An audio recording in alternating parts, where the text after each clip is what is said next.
Hello दोस्तों, novel edit channel में आपका स्वागत है। आई होप आप लोग स्टोरी एंजॉय करेंगे। अध्याय 2171। सोल की ट्रेडिंग स्ट्रीट में ट्रेजर पवेलियन के हॉल में साहिल ने सामने खड़ी उस छोटी लड़की को देखा जो चीनी गुड़िया जैसी लग रही थी और उसकी जांघ को जोर से पकड़े हुए थी। उसका चेहरा इतना लाल था कि उसे चुटकी लेने लायक लग रहा था। आखिरकार साहिल खुद को रोक नहीं पाया। वह झुका, हाथ बढ़ाया और छोटी लड़की के लाल गाल को चुटकी काट ली। छोटी लड़की ने न केवल विरोध नहीं किया बल्कि सिर ऊपर करके साहिल के हाथ से रगड़ने लगी। ऐसा करते हुए उसने एक सुखद आह भरी। ये बहुत अच्छा लग रहा है। साहिल छोटी लड़की के व्यवहार से हंस पड़ा और मुस्कुराते हुए पूछा, छोटी लड़की, तुम्हारा नाम क्या है? छोटी लड़की ने सिर हिलाया और थोड़ी शिकायत भरे स्वर में कहा, सर, मैं सच में सब कुछ भूल गई हूँ। जब मैंने आंखें खोली तो खुद को एक अजीब जगह पर पाया और मुझे कुछ भी याद नहीं आया। मुझे नहीं पता कि मैं यहाँ क्यों हूँ और मुझे अपना नाम भी नहीं पता। क्या तुम भूल गई कि तुम्हारा घर कहाँ है? हाँ, छोटी लड़की ने सिर हिलाया। उसे भूलने की बीमारी है, साहिल ने सोचा। उसने पारंपरिक चिकित्सा का व्यवस्थित अध्ययन किया था और उसमें काफ़ी अच्छा था। इसलिए उसे पता था कि भूलने की बीमारी गंभीर हो सकती है। छोटी लड़की, क्या मैं तुम्हारा शरीर जांच सकता हूँ? साहिल ने पूछा। इतना कहने के बाद उसे लगा कि यह वाक्य कुछ गलत लग रहा है। यह इतना अजीब क्यों लग रहा है? जब वह समस्या समझ पाता, छोटी लड़की ने बिना हिचकिचाहट के जवाब दिया, ठीक है। उसने साहिल से बात करते समय कोई विरोध नहीं दिखाया। साहिल ने सोचना छोड़ दिया। वह झुका और छोटी लड़की के शरीर की जांच करने लगा। कुछ सावधानीपूर्वक अवलोकन के बाद उसे पता चला कि छोटी लड़की की आत्मा क्षतिग्रस्त है, जिसके कारण उसे भूलने की बीमारी हुई है। क्या उसके परिवार ने उसे द स्पिरिट केज में आत्मा को पोषित करने के लिए डाला है? ये संभावना बहुत ज्यादा है। आखिरकार द स्पिरिट केज आत्मा की शक्ति को तेजी से बहाल कर सकता है। लेकिन उसके साथ कोई वयस्क क्यों नहीं है? 7-8 साल की छोटी लड़की द स्पिरिट केज में कैसे जीवित रहेगी? अगर उसे कोई बुरा आदमी मिल गया तो बहुत बुरा होगा, या उसके परिवार के साथ कुछ हुआ है इसलिए वे उसके साथ नहीं हैं। संभावनाएं बहुत ज्यादा थीं, इसलिए साहिल सटीक स्थिति तय नहीं कर पाया। उसकी आत्मा बहाल होने के बाद ही पता चल सकता है। छोटी लड़की, तुम्हारे स्वास्थ्य में कोई समस्या नहीं है। द स्पिरिट केज में कुछ समय रहने से तुम धीरे धीरे ठीक हो जाओगी। फिर तुम्हें अपना नाम, अपने रिश्तेदार और अपना घर याद आ जाएगा, साहिल ने उसे सांत्वना दी। सच में? छोटी लड़की ने उम्मीद भरी नजरों से देखा। हाँ, बिल्कुल सच है। मैं कभी झूठ नहीं बोलता, लेकिन छोटे बच्चे भी चोरी नहीं कर सकते। चोरी करने से तुम बुरी बच्ची बन जाओगी। लेकिन मैंने जो चीजें चुराई वे सब मेरे लिए उपयोगी हैं। मैं जल्दी बड़ा होना चाहती हूँ और अपनी याददाश्त बहाल करना चाहती हूँ। अगर मैं चोरी नहीं करूंगी तो बहुत बहुत लंबा समय लगेगा। मैं इतना इंतजार नहीं कर सकती, छोटी लड़की ने उदास होकर कहा। साहिल फिर से गहरे विचार में पड़ गया।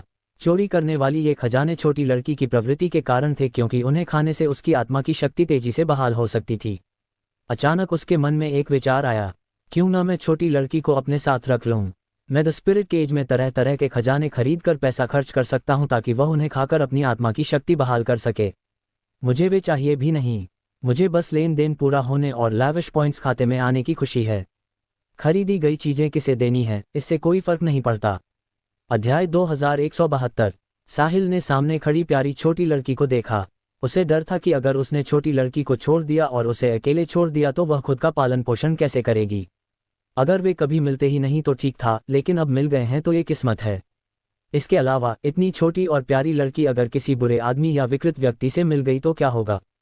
इसके अलावा साहिल को ये प्यारी छोटी लड़की काफ़ी पसंद आ गई थी, तो मैं उसे अपने साथ रख लूँगा।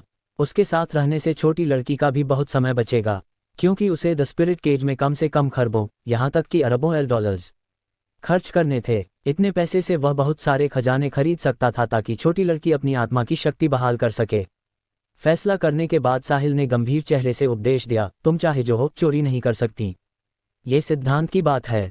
इतनी छोटी उम्र में अगर तुम चोरी करना शुरू कर दोगी तो बड़े होने पर क्या होगा? अगर हर कोई तुम्हारी तरह ऐसी चीजें चुराने लगे जो उनके लिए फायदेमंद हों, तो क्या दुनिया में अफरा तफरी नहीं मच जाएगी? चूंकि उसने उसे अपने साथ रखने का फैसला कर लिया था, इसलिए साहिल को उसे सही रास्ते पर ले जाना था। चोरी बिल्कुल नहीं चल सकती थी। इतनी छोटी बच्ची गलत रास्ते पर नहीं जा सकती थी। शिक्षा छोटी उम्र से ही शुरू होनी चाहिए। सिर, मुझे माफ कर दो। मैं भविष्य में उन्हें दोगुना वापस कर दूंगी, छोटी लड़की ने धीरे से कहा। उसे उम्मीद नहीं थी कि जिस आदमी की खुशबू उसे सुकून दे रही थी, वह अचानक अपना लहजा बदल लेगा। दूसरे पक्ष की प्रतिक्रिया देखकर साहिल को फिर से दुख हुआ। उसने दोनों हाथों से छोटी लड़की का चेहरा पकड़ा और धीरे से कहा, मैं तुम्हारे लिए सारी चीज़ों का पैसा चुका दूंगा जो तुमने चुराई हैं। अब से तुम मेरे साथ रहोगी और चोरी नहीं करोगी, ठीक है? जो भी चाहिए बस मुझे बता देना, मैं तुम्हारे लिए खरीद लूंगा। सच में? छोटी लड़की की आंखें चमक उठीं और वह उत्साह से बोली, हाँ, अब से तुम मेरे साथ रहोगी और जो भी चाहिए मैं खरीद दूंगा। बहुत अच्छा, धन्यवाद सर। छोटी लड़की ने उत्साह से साहिल को गले लगा लिया। उसने अपनी बाहें साहिल की गर्दन के चारों ओर लपेट लीं और जोर जोर से साहिल की खुशबू सूंघने लगी। उसे लग रहा था कि साहिल की खुशबू लेने से उसका शरीर ठीक हो रहा है। चूंकि तुम मेरे साथ रहने को तैयार हो लेकिन तुम्हारा नाम नहीं है तो पुकारना मुश्किल होगा, इसलिए अब से तुम्हारा नाम पेबल्स होगा। क्या कहती हो? बहुत अच्छा, कमाल है, मेरा नाम है अब, मेरा नाम पेबल्स है, छोटी लड़की खुशी से चिल्लाई। साहिल पेबल्स को गोद में उठाकर थौ से बोला, मिस्टर रिवर्स, पेबल्स ने आपसे कितने खजाने चुराए हैं? आप सबको बुलाए और फिर सारे खजानों की कीमत निकालिए, मैं सबका मुआवजा दे दूंगा। थौ, बीनी और आसपास के गार्ड्स ने साहिल को अविश्वास से देखा। क्या वह सच में इस छोटी लड़की के कर्ज चुकाने वाला है? वे अभी अभी मिले हैं। 3 महीनों में पेबल्स ने जो चीजें चुराईं उनकी कुल कीमत निश्चित रूप से खगोलीय होगी। चाहे कितना भी अमीर हो, पैसा ऐसे नहीं खर्च करना चाहिए। क्या उसे लगता है कि पैसा आसमान से गिरता है? थौ को एक पल के लिए जवाब नहीं सूझा। उसे नहीं पता था कि साहिल गंभीर है या मजाक कर रहा है। अगर उसने सबको बुलाया और फिर धोखा मिला तो उसे बहुत बुरा लगेगा। थौ ने तुरंत जवाब नहीं दिया, बल्कि पूछा, मैं आपको कैसे संबोधित करूं? मेरा नाम साहिल खुराना है। मेरा नाम बीनी नैक्ट है। दोनों ने एक के बाद एक कहा, मास्टर साहिल और एम्स नैक्ट। थौ के इतना कहने के बाद उसने पेबल्स की ओर इशारा करके पूछा, क्या आप निश्चित हैं कि उसका कर्ज चुकाना चाहते हैं? आप मजाक नहीं कर रहे हैं न? क्या तुम्हें लगता है कि मैं मजाक कर रहा हूं? साहिल ने जवाब में पूछा। अध्याय 2173। थौ ने साहिल को गंभीरता से देखा। उसके कपड़ों से लग रहा था कि वह किसी अमीर परिवार का बेटा है, ऐसा व्यक्ति जो अपने शब्द से मुकर नहीं सकता, इसलिए वह गंभीर होना चाहिए। आखिरकार थौ ने साहिल पर विश्वास किया और ट्रेडिंग स्ट्रीट पर उन लोगों को बुलाना शुरू किया जिनसे पेबल्स ने चीजें चुराई थीं। जैसे ही लोगों को पता चला कि उनकी चुराई गई चीजों का मुआवजा मिल सकता है, वे जल्दी से ट्रेजर पवेलियन पहुंच गए। हर कोई तब दुखी था जब उनके खजाने चुराए गए थे। साथ ही उन्हें लगता था कि इस छोटी लड़की का बैकग्राउंड बहुत बड़ा है और वे ज्यादा कुछ नहीं कर सकते, इसलिए वे उम्मीद करते थे कि एक दिन उसका परिवार आएगा और चुराई गई चीजों की भरपाई करेगा। हालांकि उन्हें उम्मीद नहीं थी कि ये दिन इतनी जल्दी आ जाएगा। जल्द ही 20-30 लोगों की एक टीम ट्रेजर पवेलियन में इकट्ठी हो गई। इन लोगों ने दावा किया कि पेबल्स ने उनके खजाने चुराए हैं। हालांकि किसी के पास भी अपने दावे की पुष्टि नहीं थी। पेबल्स ने सारी चुराई गई खजाने अपनी आत्मा की शक्ति बहाल करने के लिए खा लिए थे। मास्टर साहिल, ये सभी लोग ट्रेडिंग स्ट्रीट पर पेबल्स से जिनके खजाने चुराए गए हैं वे सब यहाँ हैं, थौ ने विनम्रता से कहा। हॉल में सबकी नजरें साहिल पर थीं। दरवाजे से जैसे ही वे अंदर आए, उन्होंने देखा कि जिस छोटी लड़की ने उनकी चीजें चुराई थी वह एक युवक की गोद में है। चूंकि वह उस हरामजादी के साथ इतना घनिष्ठ था, वह जरूर उसका परिवार होगा। दूसरे पक्ष के कपड़ों और असाधारण स्वभाव को देखकर वे सही थे। छोटी लड़की के पीछे का बैकग्राउंड साधारण नहीं था। सौभाग्य से चीजें चुराए जाने के बावजूद उन्होंने छोटी लड़की के साथ कुछ भी भयानक नहीं किया था। उन्होंने स्थिति समझे बिना उसे चोट नहीं पहुंचाई थी, इसलिए जब वह फिर प्रकट हुई उन्होंने उसके साथ कभी ज्यादा बुरा व्यवहार नहीं किया, वरना आज उन्हें मुसीबत हो सकती थी। साहिल पेबल्स के उसे न छोड़ने पर कुछ नहीं कर सका। उसने कई बार पेबल्स को हटाने की कोशिश की, लेकिन वह हर बार मना कर देती, इसलिए साहिल को उसे वैसा ही रहने देना पड़ा। साहिल की ताकत के साथ एक छोटी लड़की का उस पर लटकना उसकी गतिविधियों पर कोई असर नहीं डालता था। हॉल में इकट्ठे 20-30 लोगों को देखकर साहिल ने कहा, सबसे पहले मैं पेबल्स की ओर से सबको माफी मांगता हूँ। बच्चे अनजान होते हैं और जब उन्हें कोई चीज़ पसंद आती है तो वे उसे लेने की कोशिश करते हैं और सबको परेशान कर देते हैं। इस बार मिस्टर रिवर्स ने आपको इसलिए बुलाया है ताकि मैं आपके नुकसान की भरपाई कर सकूं। जिनसे पेबल्स ने चीजें चुराई हैं, आप मिस्टर रिवर्स के पास अपना नाम दर्ज करा सकते हैं और बता सकते हैं कि क्या खोया और उसकी कीमत क्या है। ये सब होने के बाद मैं सबका पैसा चुका दूंगा। इतना कहकर साहिल ने भीड़ की ओर देखा, फिर उसने लहजा बदलकर कहा, लेकिन मुझे मूर्ख मत समझना, मैं जो देना चाहिए वह दूंगा और एक पाई भी कम नहीं। हालांकि अगर कोई झूठा दावा करेगा या कीमत बढ़ाकर मुझे ठगने की कोशिश करेगा तो मुझे निर्दयी होने पर दोष मत देना। इतना कहने के बाद ट्रेजर पवेलियन के हॉल में मौजूद लोगों को अचानक तापमान बहुत कम लगने लगा। उन्हें ऐसा लगा जैसे वे अत्यधिक ठंड में हैं। वे कांप रहे थे और अपना शरीर भी नहीं हिला पा रहे थे। सबने साहिल को भय से देखा। ये व्यक्ति कितना मजबूत है, अकेली अपनी आभा से ही सबको हिलने डुलने से रोक दिया। यहाँ मौजूद हर कोई सोल की ट्रेडिंग स्ट्रीट का जाना माना व्यक्ति था। उनकी ताकत स्पष्ट थी क्योंकि वे यहाँ फल फूल रहे थे, इसलिए वे निश्चित रूप से कमजोर नहीं थे। हालांकि एक अज्ञात युवक ने उन्हें इतना दबा दिया कि वे सिर नहीं उठा पा रहे थे। इससे भी बुरा, उन्हें विरोधी की असली ताकत का अंदाजा भी नहीं लगा। शुक्र है, उन्हें खुशी हुई कि उन्होंने छोटी लड़की के साथ शुरू में कुछ भी भयानक नहीं किया था, वरना परिणाम भयानक हो सकते थे। वे शायद ट्रेजर पवेलियन से बाहर निकलने का मौका भी न पाते।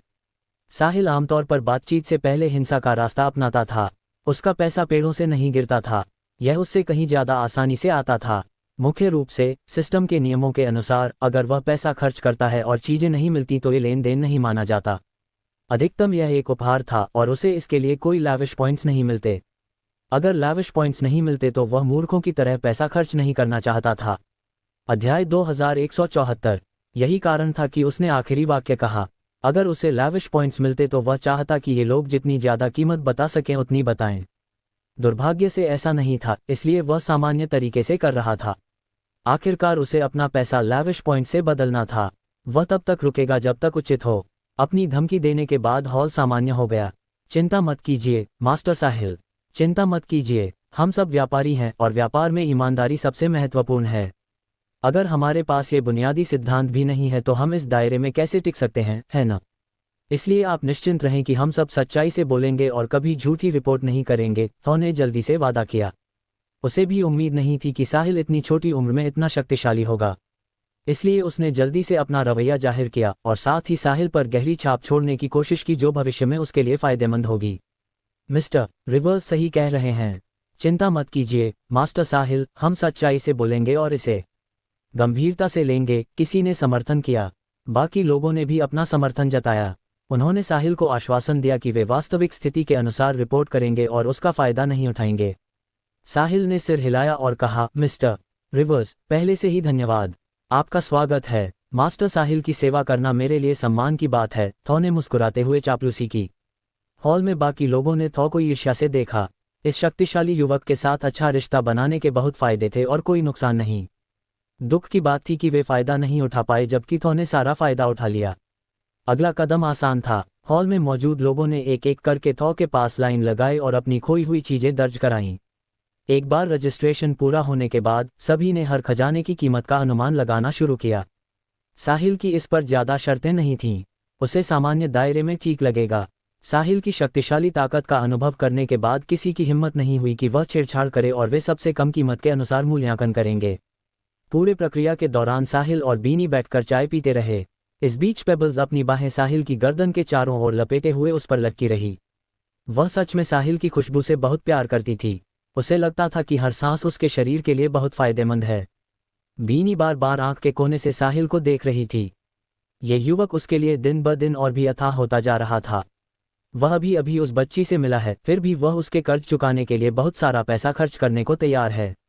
हालांकि पेबल्स असाधारण और प्यारी लग रही थी, लेकिन आखिरकार वे अभी अभी मिले थे। क्या उसे कुछ दिन उसके साथ घूमना नहीं चाहिए था और फिर सोचना चाहिए था? क्या सभी अमीर लोग इतने मनमाने होते हैं? शायद साहिल सच में किसी शक्तिशाली परिवार का प्रत्यक्ष वंशज है।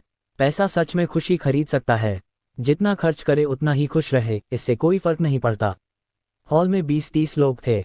भले ही एक एक ने एक चीज खोई हो, कुल मिलाकर कीमत खगोलीय होगी।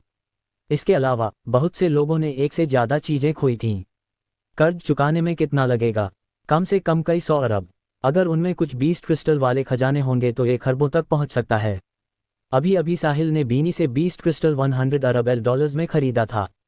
अब वह सैकड़ों अरब या यहाँ तक कि खरबों दूसरों के कर्ज चुकाने में खर्च करने वाला है। बीनी को अचानक एहसास हुआ कि वह किस तरह के व्यक्ति से मिली है। उसकी ताकत असीमित थी। वह हजारों खरब डॉलर्स बिना पलक झपकाए खर्च कर सकता था। उसने मन ही मन अनुमान लगाया, साहिल के पीछे की ताकत शायद पूरी लेला में सबसे ऊपर होगी। अध्याय 2175। कुछ रजिस्ट्रेशन और मूल्यांकन के बाद थॉ ने आखिरकार निष्कर्ष निकाला कि पेबल्स द्वारा चुराए गए खजानों की कुल कीमत लगभग 500 अरब डॉलर्स थी। औसतन 30 लोगों में से प्रत्येक को 20 अरब से कम मिलेगा। वास्तव में ये कीमत बहुत कम थी क्योंकि यह सिर्फ खजाने की लागत मूल्य पर आधारित थी। साहिल की ताकत को देखते हुए किसी की हिम्मत नहीं हुई कि वह झूठ बोले, इसलिए उन्होंने वास्तविक स्थिति के अनुसार रिपोर्ट की। 3 महीनों में पेबल्स ने बहुत सारे खजाने चुराए थे। सबसे दुखद बात यह थी कि उसे औसत खजानों में कोई रुचि नहीं थी और वह सिर्फ कीमती चीजें चुराती थी। पहले महीने में सबको भारी नुकसान हुआ था। आखिरकार यह अप्रत्याशित स्थिति थी और कुछ लोग आश्चर्यचकित हो गए थे। सावधानी बरतने के बाद पेबल्स की सफलता दर बहुत कम हो गई थी। हालांकि वह हमेशा कोई न कोई तरीका ढूंढ लेती थी। छोटी लड़की की क्षमता की तारीफ करने के अलावा कोई चारा नहीं था। अगर साहिल ने आखिरी वाक्य नहीं कहा होता और अपनी ताकत थोड़ी दिखाई होती तो अंतिम कीमत कम से कम दोगुनी हो जाती, 1 खरब से ज्यादा। कुछ लोग झूठी रिपोर्ट करते या कीमत बढ़ाकर अवैध लाभ लेने की कोशिश करते। हालांकि चूंकि साहिल ने अपनी आभा दिखाई थी, ये सबको इतना डरा दिया कि किसी की हिम्मत नहीं हुई कि वह छेड़छाड़ करे। चाहे असली दुनिया में हो या द स्पिरिट केज की दुनिया में, ताकत सबसे महत्वपूर्ण है। मजबूत का सम्मान होता है जबकि कमजोर को सिर्फ दबाया जाता है। साहिल निश्चित रूप से मजबूतों में से एक था, इसलिए सबका सम्मान उसे मिला। कोई उसका फायदा उठाने की हिम्मत नहीं कर सका। साहिल ने कुछ नहीं कहा और सीधे 500 अरब डॉलर्स थॉ को ट्रांसफर कर दिए और उसे सब में बांटने को कहा। सारा पैसा बांटने के बाद थॉ के चेहरे पर अभी भी अविश्वास का भाव था। बाकी सब इसे स्वाभाविक मान रहे थे। उन्हें लगता था कि साहिल पेबल्स का परिवार है, इसलिए ये ज्यादा आश्चर्यजनक नहीं था। हालांकि तो जानता था कि साहिल और पेबल्स अभी अभी मिले हैं और फिर भी वह 500 अरब डॉलर्स खर्च करके छोटी लड़की का कर्ज चुका रहा है। क्या अमीर ऐसे ही होते हैं? सच में साधारण लोग समझ नहीं सकते। हालांकि सोल की ट्रेडिंग स्ट्रीट पर आने वाले उच्च स्तरीय व्यापारी साधारण नहीं थे, फिर भी वे साहिल के इरादे को नहीं समझ पा रहे थे। 500 अरब डॉलर्स देने के बाद साहिल ने तुरंत सिस्टम चालू किया। जैसा उसने सोचा था, उसे कोई लैविश पॉइंट्स नहीं मिले। हालांकि वह तैयार था, फिर भी ये थोड़ा निराशाजनक था। मुझे 5000 लैविश पॉइंट्स मिल जाते। अगर मिलते तो मैं फिर से ब्रेक थ्रू कर सकता था। फिर मैं डिवाइन रेल्म के दूसरे स्तर प्राइमोडियल डेटी रैंक तक पहुंच जाता। दुख की बात थी कि हालांकि उसने $L खर्च किए, लेकिन कुछ नहीं मिला, इसलिए ये लेन देन नहीं माना गया और उसे कोई लैविश पॉइंट्स नहीं मिले। आपकी उदारता के लिए धन्यवाद, मास्टर साहिल। हाँ, धन्यवाद, मास्टर साहिल, हमारे नुकसान की भरपाई करने के लिए। मुझे लगता था कि ये नुकसान कभी वापस नहीं मिलेंगे। मैं तो पहले ही इसे भूल चुका था। आखिरकार वह बच्ची है तो छोटी मोटी गलतियां समझ में आती हैं, लेकिन मुझे उम्मीद नहीं थी कि आप इतने उदार होंगे। मिस्टर ट्रेलो सही कह रहे हैं। बच्चे गलतियां करते हैं, ये सब समझ सकते हैं। वास्तव में हमारे पास प्रिंसेस पेबल्स को पकड़ने के बहुत तरीके थे, लेकिन वह इतनी प्यारी है कि हम सच में उसे चोट नहीं पहुंचा सके। बिल्कुल बिल्कुल, प्रिंसेस पेबल्स इतनी प्यारी है और हम सबको वह बहुत पसंद है, इसलिए हम ज्यादा कुछ नहीं कर सके और उसे जाने दिया। सभी बॉसों ने साहिल का धन्यवाद दिया। अध्याय 2176। साथ ही उन्होंने अप्रत्यक्ष रूप से कहा कि हम इस छोटी लड़की को पकड़ सकते थे, लेकिन वह इतनी प्यारी है और हमें वह बहुत पसंद है, इसलिए हमने ऐसा नहीं किया। बेशक वे सिर्फ विनम्रता दिखा रहे थे। व्यापारी होने के नाते वे चोर के प्यारे होने की वजह से चुराए गए खजाने का पीछा छोड़ नहीं देते। वे सिर्फ इसलिए नहीं कर पाए क्योंकि उन्हें पेबल्स के बैकग्राउंड का डर था। अब वे मन ही मन खुश थे। सौभाग्य से उन्होंने शुरू में इस छोटी लड़की के साथ कुछ भी भयानक नहीं किया था, वरना उनकी जान जा सकती थी। आखिरकार साहिल की ताकत ही कारण थी कि चोरी के पीड़ित चोर का धन्यवाद करने लगे। आपकी उदारता के लिए धन्यवाद। पेबल्स अभी छोटी है और अनजान है, इसलिए उसने आपको बहुत परेशान किया। मैं यहाँ मौजूद सबको फिर से माफ़ी मांगता हूँ। मैं, साहिल खुराना, ने सबके व्यवहार देखे हैं, उन्हें याद रखा है और स्वीकार किया है। अगर भविष्य में आपको कुछ चाहिए तो मेरे पास आ सकते हैं, और जितना मेरे बस में होगा मैं मना नहीं करूँगा। हालांकि उन्हें पता था कि साहिल सिर्फ विनम्रता दिखा रहा है, उसके शब्दों ने मौजूद लोगों को सुकून दिया।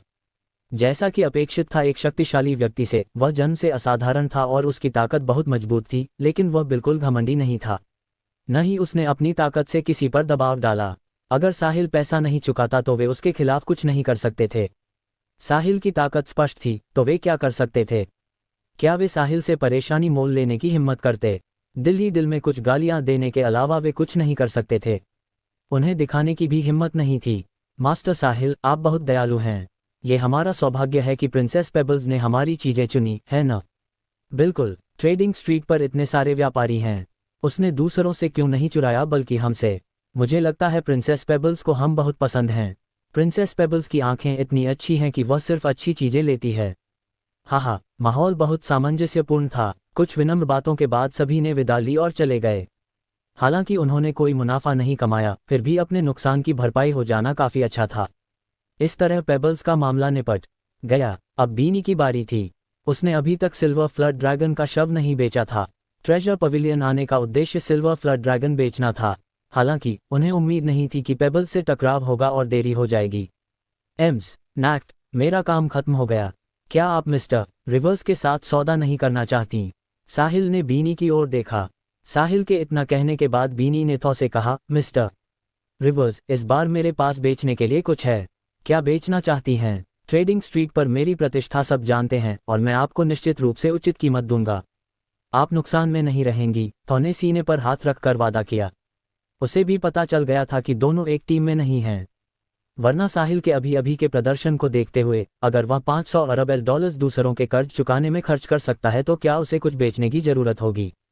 भले ही बेचना चाहे तो शायद खरीद ही न पाए। मैंने भी आपकी प्रतिष्ठा के बारे में सुना है मिस्टर रिवर्स, और मैं आप पर विश्वास करती हूँ, इसलिए खास तौर पर आपसे मिलने आई हूँ। इस बार मैं एक क्रूर जानवर का शव लाई हूँ और उसे आपको बेचना चाहती हूँ। जानवर का शव? क्या वह क्षत विक्षत है या पूरा? थॉ ने पूछा। जानवर का शव सोल में भी अपेक्षाकृत दुर्लभ खजाना था। इसकी कीमत आमतौर पर अरबों में होती थी। कीमत उसकी स्थिति पर निर्भर करती थी। अगर वह पूरा रहता तो आसानी से दसियों अरब में बिक सकता था। जानवरों का मांस खाया जा सकता था और हड्डियों से सूप बनाया जा सकता था, जो शरीर के लिए बहुत फायदेमंद होता था। वे जल्दी ताकत बढ़ा सकते थे और आत्मा की शक्ति बढ़ा सकते थे। जानवरों की खाल से रक्षात्मक कपड़े भी बनाए जा सकते थे। कहा जा सकता था कि पूरा शरीर उपयोगी था। बेशक सबसे मूल्यवान बीस्ट क्रिस्टल था, लेकिन वह बहुत दुर्लभ था। अध्याय 2177। पूरा शव, बीनी ने जवाब दिया। ओह, पूरा शव, वह कहाँ है? बाहर ही है। मिस्टर रिवर्स, कृपया मेरे साथ चलें। मैं भी यही करने वाला था। दोनों ट्रेजर पवेलियन के हॉल से निकले और बाहर जाकर जानवर के शव की जांच करने गए। साहिल उनके पीछे नहीं गया। वह बैठा रहा। ये सिर्फ एक शव था और इसमें कुछ खास नहीं था। बच्ची को डराना अच्छा नहीं होगा। पेबल्स, साहिल ने पुकारा। क्या बात है सर? छोटी लड़की ने सिर ऊपर करके साहिल को देखते हुए पूछा। क्या तुम मुझसे उतर सकती हो? नहीं, पेबल्स ने सिर हिलाकर मना कर दिया। क्यों? साहिल हैरान हुआ। क्योंकि आप बहुत अच्छी खुशबू देते हो और मुझे लगता है कि यह मेरे शरीर के लिए फायदेमंद है। सर, मुझे दूर मत करो, ठीक है? जब तक आप ऐसा नहीं करेंगे मैं आपकी बात मानूंगी। पेबल्स ने बड़ी बड़ी आंखों से साहिल को देखा। उसका लहजा बहुत शिकायत भरा था। लेकिन तुम मुझ पर हर समय लटकी नहीं रह सकती। बाहर वालों को अच्छा नहीं लगेगा। इसके अलावा मुझे सोना और आराम करना भी है। साहिल ने कराहते हुए कहा। उन्हें देखने दो, मुझे कोई फर्क नहीं पड़ता। मुझे आप बहुत पसंद हैं, इसलिए मैं हमेशा आपके साथ रहूंगी। चिंता मत कीजिए, जब आप सोएंगे मैं आपके पास आज्ञाकारी बनकर सोऊंगी और आपको परेशान नहीं करूंगी, पेबल्स ने स्वाभाविक रूप से कहा।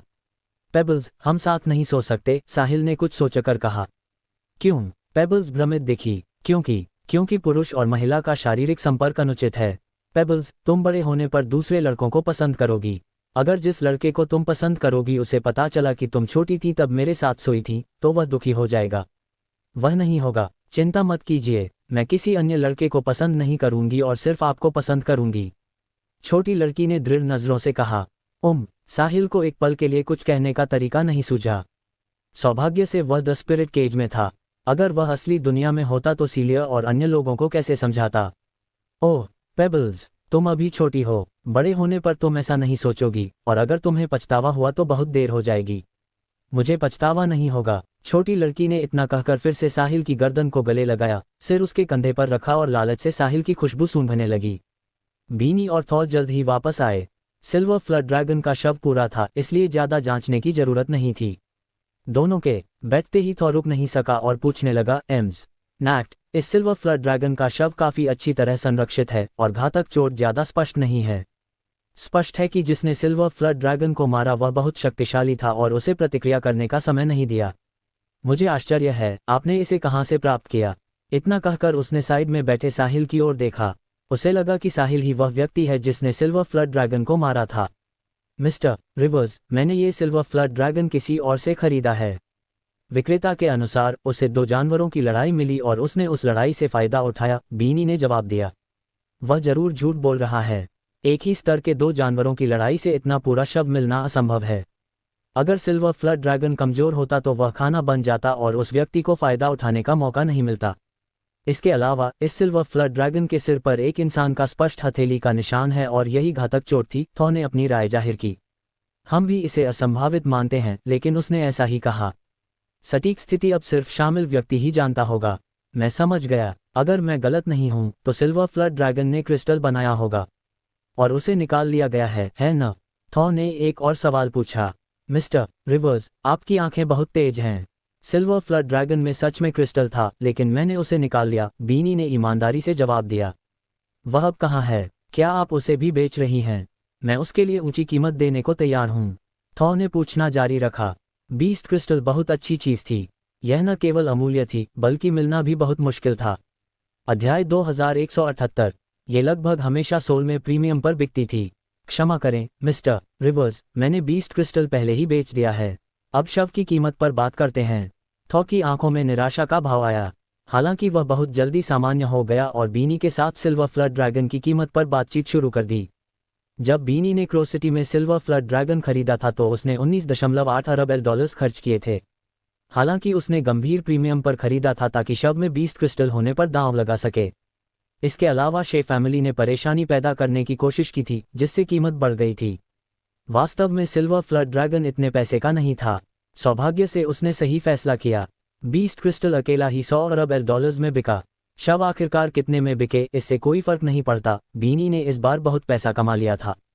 आखिरकार दोनों ने 15 अरब डॉलर्स की कीमत पर सौदा तय किया और लेन देन पूरा हो गया। बीनी ने सिल्वर फ्लड ड्रैगन का शव और क्रिस्टल कुल 115 अरब डॉलर्स में बेचे। 19.8 अरब की खरीद की तुलना में ये लगभग 6 गुना बढ़ गया था और उसे 90 अरब से ज़्यादा का मुनाफा हुआ। ऐसी कमाई की गति थॉ और अन्य व्यापारियों की पहुंच से बाहर थी। दोनों पक्षों ने पैसे ट्रांसफर किए और सामान सौंपा, सौदा पूरा हो गया।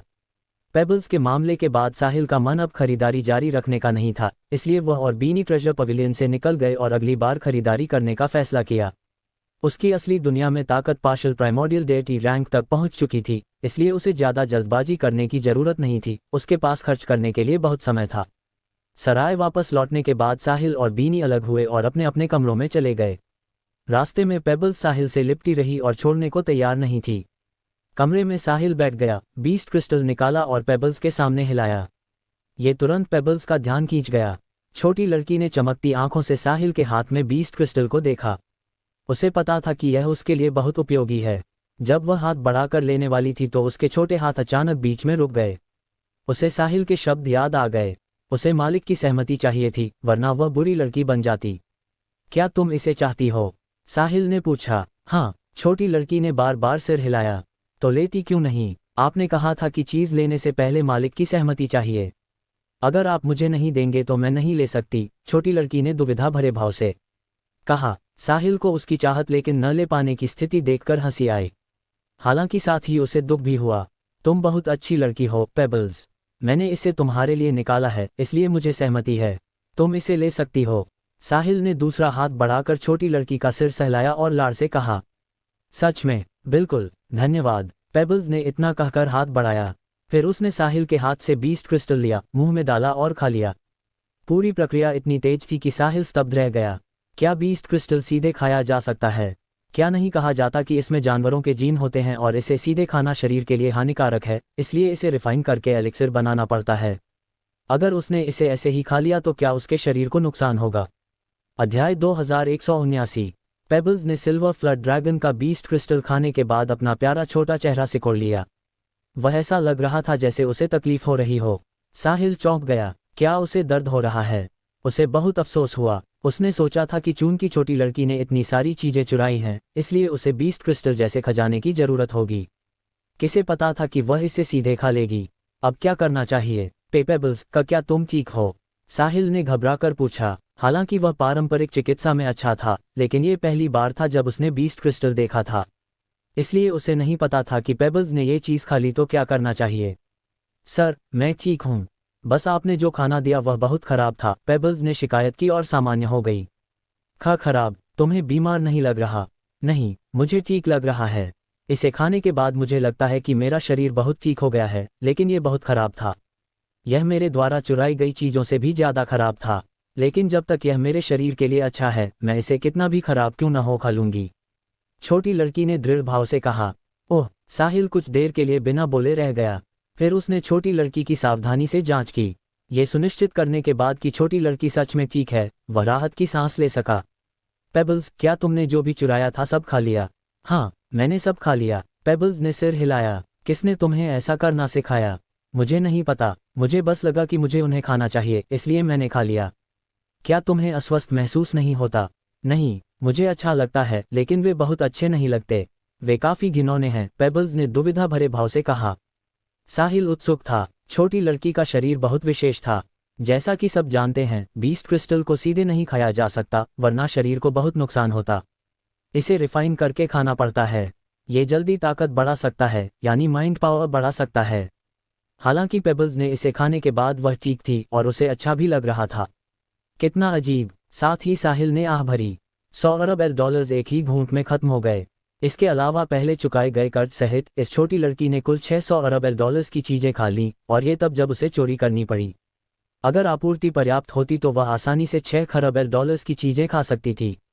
वह एक चलती फिरती सोना खाने वाली गुफा या सोना निगलने वाली जानवर थी। सौभाग्य से वह साहिल से मिली। साहिल को छोड़कर कौन उसका खर्च उठा सकता था? 600 अरब में से जो पेबल्स ने खाए, उसमें से 500 अरब के लिए साहिल को कोई लैविश पॉइंट्स नहीं मिले, जिससे साहिल थोड़ा उदास हुआ। भविष्य में दोनों और बेहतर सहयोग कर सकते हैं। साहिल पैसा खर्च करके खजाने खरीदेगा और लैविश पॉइंट्स लेगा, जबकि पेबल्स खरीदे गए खजाने खा लेगी। दोनों को जो चाहिए वह मिलेगा। वह देखना चाहता था कि छोटी लड़की कितने खजाने खा सकती है। आखिरकार इतनी सारी ऊर्जा वाली चीजें खाने से उसके शरीर पर कुछ प्रभाव तो पड़ेगा, है ना? ऊर्जा बस गायब नहीं हो सकती, और वह निश्चित रूप से पेबल्स के शरीर में संग्रहित है। या शायद कोई और प्रभाव होगा। अगर वह उन्हें पचा लेती है तो यह उसके लिए फायदेमंद होगा। अगर साहिल का अनुमान सही है, तो छोटी लड़की अपनी क्षतिग्रस्त आत्मा को बहाल करने के लिए प्रवृत्ति से ऐसी खजाने खाना चाहती है जो उसके शरीर के लिए अच्छे हैं। पेबल्स, क्या तुम हमेशा ये चीजें खा सकती हो? साहिल ने पूछा। नहीं, अगर मैं बहुत ज्यादा खा लूंगी तो मैं बहुत भर जाऊंगी। मुझे सब पचाने के बाद ही और खाना होता है। उदाहरण के लिए, अभी जो आपने दिया उसे खाने के बाद मुझे थोड़ा भरा हुआ लग रहा है और अब कुछ नहीं खाना चाहती, पेबल्स ने जवाब दिया। साहिल अब समझ गया। उसने जो खजाने खाए थे, उन्हें पचाने और आत्मा की शक्ति पोषित करने में कुछ समय लगता था। अध्याय 2180। इस पहलू से ही देखा जा सकता था कि पेबल्स कितनी असाधारण है। कौन बीस्ट क्रिस्टल को सीधे खाने की हिम्मत करता? उनकी आत्मा की शक्ति बहाल होने से पहले ही वे मर जाते। पेबल्स, अगर भविष्य में तुम्हें खाना हो तो बस मुझे बता देना, मैं तुम्हारे लिए खरीद लूंगा। हालांकि जब तुम और नहीं खा सकती तो रुक जाना। तुम तभी खाना जब तुम्हें खाने की इच्छा हो, समझी? वरना खराब पाचन से तुम्हारे शरीर को नुकसान होगा। साहिल ने पेबल्स को देखकर गंभीरता से कहा। समझ गई, आप सबसे अच्छे हो, धन्यवाद। पेबल्स खुशी से चहकी। मुस्कुराती छोटी लड़की को देखकर साहिल भी बहुत खुश था। उसे भी पता था कि पेबल्स की पहचान साधारण नहीं हो सकती। फिर भी, तो क्या? वह उससे अच्छा व्यवहार करके कुछ हासिल करने की कोशिश नहीं कर रहा था। वह पेबल्स के पीछे की ताकत को खुश करने की कोशिश भी नहीं कर रहा था। वह सिर्फ इस प्यारी और समझदार छोटी लड़की से मोहित था। इसके अलावा क्या साहिल को किसी को खुश करने की जरूरत थी? बिल्कुल नहीं। सिस्टम उसका सबसे बड़ा सहारा था। उसके सिस्टम के साथ उसकी संभावनाएं असीमित थीं। भले ही पेबल्स के पीछे लेवल 9 सभ्यता लेले की सबसे शक्तिशाली ताकत हो, साहिल को दूसरे पक्ष की मदद की जरूरत नहीं थी। जब तक वह थोड़ी मेहनत करता है और सिस्टम के सारे डॉलर्स जल्दी खर्च कर देता है, पेबल्स के पीछे की ताकत भी एक दिन उनसे गिड़गिड़ा सकती है। चूंकि उसे यह प्यारी और समझदार छोटी लड़की पेबल्स बहुत पसंद थी और उसने उसे अपने साथ रखने का फैसला कर लिया था, साहिल खुद को पेबल्स का सहारा मान लेगा, न कि कुछ पाने की इच्छा से। पेबल्स ने सिल्वर फ्लड ड्रैगन का क्रिस्टल खाने के बाद नींद आने लगी। जल्द ही वह साहिल की गोद में सो गई। वह जरूर अपने शरीर में बीस्ट क्रिस्टल को पचा रही होगी। फिर भी सोते समय भी छोटी लड़की ने साहिल को नहीं छोड़ा। उसकी बाहें उसकी गर्दन से मजबूती से लिपटी हुई थीं और वह उसकी गोद में सो रही थी। साहिल मूल रूप से चाहता था कि छोटी लड़की सो जाए तो वह चुपके से निकलकर दूसरे कमरे में चला जाए। हालांकि जैसे ही साहिल ने उसकी बाहें हटाईं, छोटी लड़की जाग गई। उसने कई बार कोशिश की, लेकिन हर बार असफल रहा। आखिरकार साहिल के पास कोई चारा नहीं था सिवाय उसे गोद में लेकर अस्थायी रूप से सोने के। अगले कुछ दिनों में साहिल ने बीनी के साथ सोल की ट्रेडिंग स्ट्रीट से बहुत सारे खजाने खरीदे।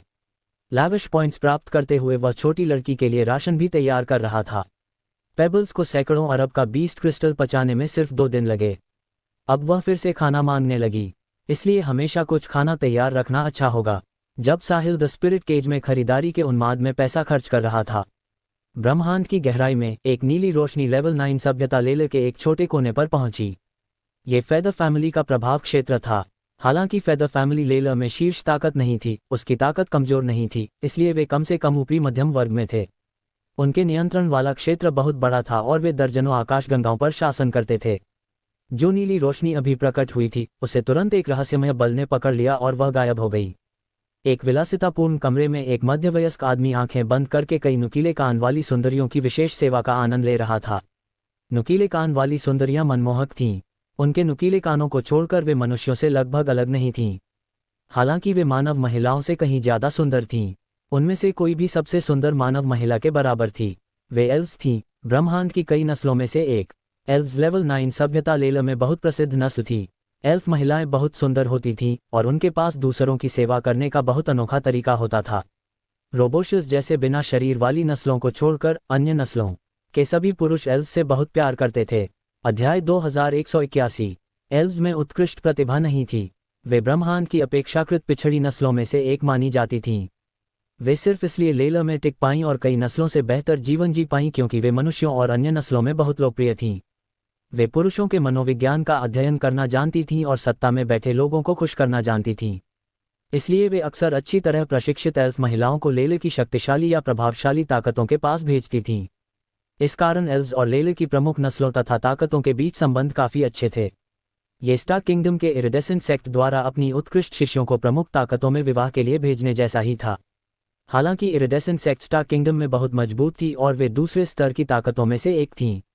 एरा और उसकी बहनों ने सिर्फ मास्टर एजिल को जगाना चाहा था और वे नहीं चाहती थीं कि अन्य ताकतें उनकी योजनाओं को नष्ट करें, इसलिए उन्होंने ऐसा किया था।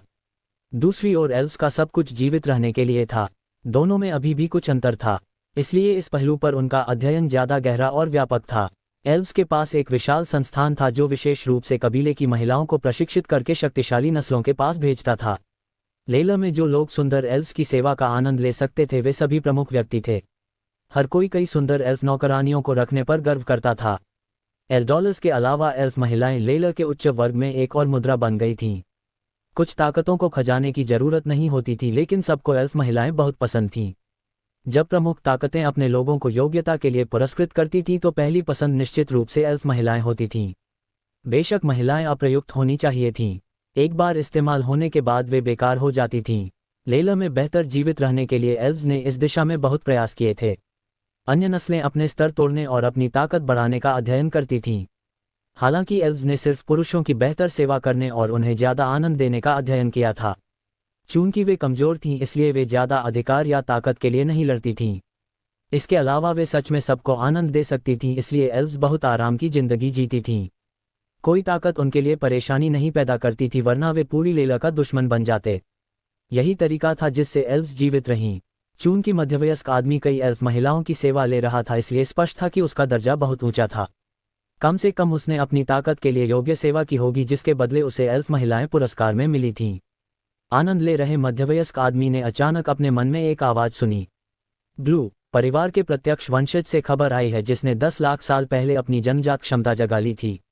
उसे लेवल 7 सभ्यता स्टार किंगडम में मुसीबत हुई है और उसकी जान जा चुकी होगी। जाकर देखो कि क्या हो रहा है। ठीक है, मैं तुरंत किसी को लेकर वहां जाता हूं, मध्यवयस्क आदमी ने तुरंत खड़े होकर सम्मानपूर्वक जवाब दिया। किसी को लेकर जाने की जरूरत नहीं, वहां थोड़ी दूर है और समय बर्बाद होगा। तुम पहले जाओ, इससे तेज होगा। जाकर देखो कि लेवल 7 सभ्यता में कोई मूल्यवान चीज है या नहीं। अगर है तो किसी को वहां कब्जा करने के लिए भेज दो। अगर नहीं है तो उन्हें गहरा सबक सिखा दो ताकि उन्हें पता चले कि फेदर फैमिली के किसी भी व्यक्ति को मारना इतना आसान नहीं है। समझ गया। कुछ देर बाद एक आकृति नीली रोशनी में बदल गई, कई स्तरों के स्थान पार करके स्टार किंगडम की दिशा में बढ़ गई। साहिल और स्टार किंगडम में सत्ता में बैठे लोगों को कोई अंदाजा नहीं था कि फेदर फैमिली ने पहले ही किसी को भेज दिया है। ब्लू की गति के अनुसार उसे निश्चित रूप से 300 साल नहीं लगेंगे। उसे उसका 1% भी नहीं लगेगा। एजल ने 300 साल का अनुमान फेदर फैमिली द्वारा बड़ी टीम भेजने के आधार पर लगाया था। उसे लगा था कि परिवार को यह खबर मिलते ही निश्चित रूप से स्टार किंगडम पर कब्जा करने के लिए बड़ी टीम भेजेगा। संदेश में एजल ने स्पष्ट रूप से कहा था कि स्टार किंगडम एक ऐसी दुनिया है जिसे उच्च सभ्यताओं ने अभी तक खोजा नहीं है। अध्याय 2182। इसमें बहुत अधिक अंतर्निहित मूल्य था। हालांकि जो हुआ वह यह था कि फेदर फैमिली ने एजल से खबर मिलने के बाद सिर्फ एक सदस्य को स्थिति जांचने के लिए भेजा, क्योंकि यह सिर्फ लेवल 7 सभ्यता थी। ब्लू की ताकत असली डिवाइन रेल्म तक पहुंच चुकी थी और वह अकेला यात्रा कर रहा था, इसलिए उसकी गति स्वाभाविक रूप से बड़ी टीम से तुलना नहीं की जा सकती थी। यह मीलों दूर थी। सौभाग्य से साहिल ने द स्पिरिट केज में लैविश पॉइंट्स प्राप्त करके अपनी ताकत पार्शल प्राइमोर्डियल डेटी रैंक तक पहुंचा ली थी, वरना उसकी ताकत डिवाइन रेल्म तक भी नहीं पहुंची होती और इस बार वह फेदर फैमिली का विरोधी नहीं बन पाता। पूरी स्टार किंगडम एक डेटी के सामने नष्ट हो जाती। इसके अलावा ब्लू को कोई अंदाजा नहीं था कि लेवल 7 सभ्यता पहुंचने पर उसे किस तरह का दुश्मन मिलेगा और यह उसे किस तरह का डर देगा। उसकी राय में इस छोटी लेवल 7 सभ्यता में डेटी भी नहीं था तो वे उसका मुकाबला कैसे कर सकते थे। उन्होंने फेदर फैमिली के प्रत्यक्ष वंशज पर हमला करने की हिम्मत कैसे की जिसने अपनी जन्मजात क्षमता जगा ली थी। वे सच में मौत को बुलावा दे रहे थे। इस बार ब्लू स्टार किंगडम में सेंट रेल्म और उससे ऊपर के लोगों को खत्म करने जा रहा था। वह उन्हें 10,000 साल पीछे भेजना चाहता था। द स्पिरिट केज में ट्रेडिंग स्ट्रीट पर कुछ दिनों की मेहनत के बाद साहिल के लैविश पॉइंट्स 4000 बढ़कर 4520 हो गए थे, यानी वह असली दुनिया में वापस जाकर अपनी ताकत को एक और स्तर ऊपर ले जा सकता था। हालांकि छोटी लड़की पेबल्स पूरे समय उस पर लटकी हुई थी और उसे द स्पिरिट केज छोड़ने का मौका नहीं मिल रहा था। सराय वापस लौटने के बाद साहिल ने पेबल्स को अपने शरीर से उतारा और कुर्सी पर बैठा दिया। छोटी लड़की के चेहरे पर नाखुशी देखकर वह हंसने की इच्छा रोककर गंभीरता से बोला, पेबल्स, आज रात तुम मेरे साथ नहीं सो सकती। क्यों? पेबल्स ने गुस्से से रोते हुए साहिल को देखा। इन कुछ दिनों में साहिल के साथ रहना छोटी लड़की के जागने के बाद सबसे सुखद दिन थे। खाने के लिए बहुत कुछ था और वह ऐसी खुशबू ले सकती थी जो उसके विकास के लिए अच्छी थी। सबसे अच्छी बात यह थी कि उसे सुरक्षा मिली थी। वह साहिल से अलग नहीं होना चाहती थी। क्योंकि आज रात मुझे बंद कमरे में अभ्यास करना है। क्या तुम जानती हो कि यह क्या है? अगर तुम मेरे पास रहोगी तो यह मुझे प्रभावित करेगा। अगर अभ्यास के दौरान कुछ गलत हुआ तो मेरे शरीर को गंभीर चोट लग सकती है। तुम नहीं चाहोगी कि मुझे चोट लगे, है न? साहिल ने झूठ बोला। उसे पता था कि छोटी लड़की को आज रात उसके साथ सोने से रोकने का यही एक तरीका था। तभी उसे द स्पिरिट केज छोड़कर असली दुनिया में ब्रेक थ्रू करने का मौका मिलेगा, वरना छोटी लड़की निश्चित रूप से सहमत नहीं होगी। सच में, जैसे ही उसने सुना कि साहिल को चोट लग सकती है, पेबल्स घबरा गई और जल्दी से बोली, मैं नहीं चाहती कि आपको चोट लगे। मैं आज रात आपके साथ नहीं सोऊंगी। आप सावधान रहना और चोट मत लगना वरना मैं रोऊंगी। साहिल ने रोने वाली छोटी लड़की को देखा, उसे गोद में उठाया और सांत्वना दी, पेबल्स, चिंता मत करो। मैं सावधान रहूंगा। मुझे सिर्फ एक रात चाहिए। कल फिर तुम्हारे साथ रहूंगा। ठीक है, मैं आप पर विश्वास करती हूँ। अध्याय 2183। स्टार किंगडम में इरिडेसेंट सेक्ट। पेबल्स को मनाने के बाद साहिल ने कमरा बदला, द स्पिरिट केज से बाहर निकला और असली दुनिया में वापस आ गया। सिस्टम में 4520 लैविश पॉइंट्स देखकर साहिल को बहुत खुशी हुई। सबसे पहले वह 2000 लैविश पॉइंट्स खर्च करके अपना बॉडी और माइंड प्री डेटी लेवल 10 से प्राइमोर्डियल लेवल 1 तक पहुंचाएगा। फिर 900-900 अंक खर्च करके बॉडी और माइंड दोनों को प्राइमोर्डियल लेवल 10 तक पहुंचाएगा। दोहरी सीमा के तहत उसकी लड़ाकू ताकत पार्शल एंसेस्ट्रल डेटी रैंक तक पहुंच जाएगी। यह मानना पड़ता है कि सिस्टम की मदद से साहिल की ताकत सच में बहुत तेजी से बढ़ी। डिवाइन रेल्म तक पहुंचने में कितना समय लगा था? अब वह डिवाइन रेल्म के आखिरी स्तर एंसेस्ट्रल डेटी रैंक के करीब पहुंच चुका था। पूरे ब्रह्मांड में कोई भी जीव या नस्ल उसकी तुलना नहीं कर सकती थी। सबसे महत्वपूर्ण बात यह थी कि इस सुधार में लड़ाकू अनुभव की कमी को छोड़कर कोई साइड इफेक्ट नहीं था। ये सबसे अद्भुत पहलू था। दुनिया में ताकत जबरदस्ती बढ़ाने के कई तरीके थे, लेकिन उनमें इस्तेमाल करने वाले को कीमत चुकानी पड़ती थी और सुधार की सीमा भी सीमित होती थी। हालांकि साहिल के साथ न केवल सुधार तेज था बल्कि उसकी वृद्धि की कोई ऊपरी सीमा नहीं थी और कोई साइड इफेक्ट नहीं था। दूसरे सिर्फ उसकी ईर्ष्या कर सकते थे। उसके पास 4520 लैविश पॉइंट्स थे। 3800 इस्तेमाल करने के बाद उसके पास 720 बचे। साहिल के मन में पता था, उसकी ताकत इस स्तर पर कुछ समय तक रह सकती है। अगर भविष्य में फिर अपग्रेड करना चाहेगा तो पार्शल एंसेस्ट्रल डेटी रैंक से असली एंसेस्ट्रल डेटी रैंक तक पहुंचने के लिए उसे 10,000 लैविश पॉइंट्स चाहिए होंगे। वर्तमान प्रगति दर के आधार पर साहिल को 10,000 लैविश पॉइंट्स जमा करने में अभी थोड़ा समय लगेगा। हालांकि इसके बाद डिवाइन रेल्म से आगे बढ़ना थोड़ा मुश्किल होगा, क्योंकि इसके लिए लाखों, करोड़ों या यहाँ तक कि दसियों करोड़ लैविश पॉइंट्स चाहिए होंगे। बेशक साहिल चिंतित नहीं था। वह स्टार किंगडम में था और जब तक वह लेला नहीं जाता उसे लगता था कि डिवाइन रेल्म एंसेस्ट्रल डेटी रहना पर्याप्त होगा। एकमात्र सावधानी फेदर फैमिली के लिए थी। साहिल विश्वास नहीं करता था कि फेदर फैमिली तुरंत किसी डेटी से मजबूत व्यक्ति को लेवल 7 सभ्यता के छोटे स्थान पर भेजेगी। इसके अलावा ये कहना मुश्किल था कि फेदर फैमिली के पास डिवाइन रेल्म से आगे कोई है या नहीं। इसके अलावा उसके पास अभी भी 300 साल थे। 300 साल बाद वह शायद डिवाइन रेल्म से आगे निकल चुका होगा। वर्तमान स्थिति को देखते हुए उसे बस द स्पिरिट केज में अच्छे से विकास करना था, ज़्यादा से ज़्यादा पैसा खर्च करना था और ज़्यादा लैविश पॉइंट्स जमा करना था। बाकी चीज़ों की चिंता करने की ज़रूरत नहीं थी। उसका क्लोनिंग लेवल 4 तक पहुंच चुका था और वह 9 क्लोन बुला सकता था। इसे लेवल 5 तक अपग्रेड करने के लिए 1000 लैविश पॉइंट्स चाहिए थे। 720 लैविश पॉइंट्स स्पष्ट रूप से पर्याप्त नहीं थे, इसलिए वह इसे अभी रख लेगा। अन्य स्किल्स का साहिल पर ज़्यादा प्रभाव नहीं था, इसलिए वह अभी उन्हें सुधारने वाला नहीं था। यह कोई फर्क नहीं पड़ता था कि वह 1000 लैविश पॉइंट्स जमा करके क्लोनिंग अपग्रेड करे ताकि क्लोन की संख्या बढ़े या 10,000 अंक जमा करके बॉडी को ब्रेक थ्रू करे। इस बार असली दुनिया में लौटने पर साहिल बाहर टहलने गया और सबसे मिला। साथ ही उसने जांच की कि स्टार किंगडम में कोई दुर्घटना तो नहीं हुई। उसे पता चला कि सब सामान्य है, इसलिए उसने कुछ आदेश दिए और फिर द स्पिरिट केज में वापस चला गया। अभी उसे द स्पिरिट केज पर ध्यान केंद्रित करना था क्योंकि यही वह अपनी पहचान बना सकता था। अगली सुबह जब साहिल ने दरवाज़ा खोला तो उसने देखा कि पेबल्स दरवाजे से टेक लगाकर जमीन पर बैठी हुई है। साहिल ने लाचार होकर सिर हिलाया। अध्याय 2184। कितनी परेशान करने वाली छोटी लड़की। झुककर पेबल्स को उठाने के बाद वह चौंककर जाग गई। शुरुआत में वह बहुत घबराई हुई थी, लेकिन आंखें खोलकर साहिल को देखते ही वह फिर आराम हो गई और बड़बड़ाई, क्या आपका अभ्यास खत्म हो गया? क्या आपको चोट लगी? मैं ठीक हूँ। अगर कोई परेशान नहीं करता तो मुझे चोट कैसे लगेगी? पेबल्स, मैंने तुम्हें कमरे में आराम करने को नहीं कहा था। तुम यहाँ क्यों आई? यहाँ सोना कितना आरामदायक हो सकता है। मुझे डर था कि कोई और आपके अभ्यास में बाधा डालेगा और आपको चोट पहुँचाएगा, इसलिए मैं दरवाजे पर पहरा दे रही थी। अगर कोई आपको परेशान करने की हिम्मत करता तो मैं उसे पीट देती। किसी भी हाल में मैं दूसरों को आपको परेशान नहीं करने दूंगी। लड़की ने अपनी छोटी मुट्ठी उठाकर क्रोधित भाव दिखाया। साहिल जोर से हंस पड़ा। साथ ही वह बहुत प्रसन्न था। उसने इस लड़की के साथ अच्छा व्यवहार करके समय बर्बाद नहीं किया। कम से कम वह अभी भी उसकी चिंता कर रही थी। भविष्य में उसे किसी कृतघ्न को पालने की चिंता नहीं करनी पड़ेगी। चाहे दोस्त बनाना हो या लोगों को नियुक्त करना, साहिल सबसे ज्यादा चरित्र को महत्व देता था। वे स्वार्थी हो सकते हैं क्योंकि एक कहावत है, जब तक व्यक्ति खुद का ध्यान नहीं रखता, स्वर्ग और पृथ्वी उसे नष्ट कर देंगे। आधुनिक समाज के संदर्भ में हर किसी से निस्वार्थ और दूसरों की मदद के लिए बलिदान देने की उम्मीद करना असंभव और अवास्तविक है। हालांकि हर चीज की एक सीमा होनी चाहिए और उनके पास सही विश्वदृष्टि होनी चाहिए। साहिल पेबल्स की चोरी को माफ कर सकता था।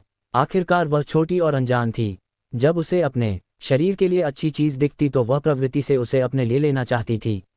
इसके अलावा छोटी लड़की ने कहा था कि वह भविष्य में उन्हें 2 गुना वापस करेगी और साहिल उस पर विश्वास करता था। हालांकि अगर पेबल्स चोरी करते समय गार्ड्स को चोट पहुंचाती या किसी की जान ले लेती तो वह बहुत दूर चली जाती। अगर उसके पास जीवन के प्रति ऐसी उदासीनता होती तो साहिल छोटी लड़की को अपने पास नहीं रखता। कुछ चीजें माफ की जा सकती हैं और कुछ नहीं। हालांकि पेबल्स छोटी थी लेकिन वह बिल्कुल कमजोर नहीं थी।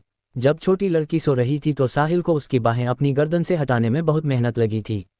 न केवल इतना, साहिल को महसूस हो रहा था कि पेबल्स के छोटे शरीर के अंदर एक बेहद शक्तिशाली बल था।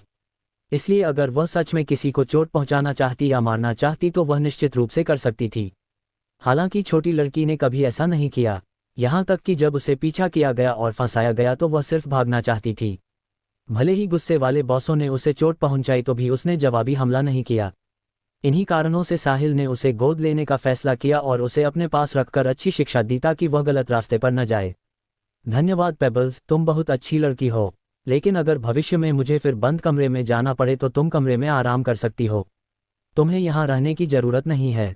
मैं खुद की रक्षा कर सकता हूँ। साहिल ने एक हाथ से छोटी लड़की को गोद में उठाया और दूसरे से उसका सिर सहलाते हुए मुस्कुराकर कहा। पेबल्स ने बस सिर हिलाकर मना कर दिया। नहीं, मुझे दरवाजे के बाहर रहना होगा। कोई भी आपको परेशान या चोट नहीं पहुंचा सकता। अगर कोई ऐसा करने की हिम्मत करता है तो मैं उसे मार डालूंगी। छोटी लड़की ने इतना कहकर फिर अपनी छोटी मुट्ठी उठाई। पेबल्स, अच्छी लड़की बनो। हम हिंसा का सहारा नहीं लेंगे। हमें लोगों को तर्क से समझाना होगा, समझी? यह क्या है? पेबल्स भ्रमित दिखी। तुम्हें पहले उनसे बात करनी होगी। अगर मैंने बात की और वे नहीं माने? ओह, अगर वे नहीं मानते तो तुम उन्हें पीट सकती हो। मैं समझ गई। पहले उनसे बात करूंगी लेकिन अगर वे नहीं मानते तो मैं उन्हें पीट दूंगी। ओह, शायद। अध्याय 2185। जब से साहिल ने पेबल्स के 500 अरब डॉलर्स का कर्ज चुकाया था तब से दोनों सोल की ट्रेडिंग स्ट्रीट पर प्रसिद्ध हो गए थे। इसके अलावा साहिल की ताकत स्पष्ट थी। ये व्यापारी और बॉस सब उसे खुश करना चाहते थे, इसलिए जैसे ही उनके पास कोई अच्छी चीज आती वे उसे ढूंढ लेते। पैसा कमाते हुए वे साथ ही साहिल को याद रखना चाहते थे। बेशक साहिल सभी विक्रेताओं के लिए खुला था, उसे दरवाजे पर पहुंचे लैविश पॉइंट्स लेने में कोई आपत्ति नहीं थी। बीनी अब तरह तरह से साहिल की हाउसकीपर बन चुकी थी और वह उसकी रोजमर्रा की जिंदगी का ध्यान रखती थी। उसे सिल्वर फ्लड ड्रैगन बेचने के बाद वापस जाना था। हालांकि जब उसने नैक फैमिली के मुखिया से संपर्क किया तो उसने डेमन रिज की घटना और साहिल नाम के बड़े व्यक्ति के बारे में बताया। आखिरकार नैक फैमिली के मुखिया और बीनी दोनों ने माना कि ऐसे शक्तिशाली व्यक्ति पर निर्भर होने का यह मौका नहीं छोड़ना चाहिए। अगर वह चली गई तो शायद फिर कभी उससे मुलाकात न हो। नैक फैमिली एक मजबूत सहारा ढूंढना चाहती थी और साहिल निश्चित रूप से सबसे अच्छा विकल्प था। इसके अलावा अगर बीनी साहिल के साथ रहती तो अगर नैक फैमिली मुसीबत में पड़ती तो वह चुप नहीं बैठता। इससे बीनी ने सिल्वर फ्लड ड्रैगन और बीस्ट क्रिस्टल बेचकर मिले पैसे मुखिया को ट्रांसफर कर दिए ताकि पहले आर्थिक संकट हल हो जाए। फिर वह पूरी शांति से सोल में रह गई। वह साहिल के छोटे मोटे काम करती और उसकी जिंदगी की छोटी छोटी बातों को संभालती। इस कारण साहिल के लिए उसे भगाना आसान नहीं था। इसके अलावा उसे सच में द स्पिरिट केज जानने वाले किसी की जरूरत थी, इसलिए उसने बीनी के साथ रहने की इच्छा स्वीकार कर ली। सुविधा के लिए उसने सोल के सबसे समृद्ध इलाके में एक हवेली खरीदी और फिर से कुछ लैविश पॉइंट्स प्राप्त किए। इसके बाद तीनों अस्थायी रूप से सोल में रहने लगे। ईमानदारी से कहें तो बीनी को पेबल्स से बहुत ईर्ष्या थी। उसे साहिल से मिलने के कुछ समय बाद ही इतना बड़ा फायदा मिल गया।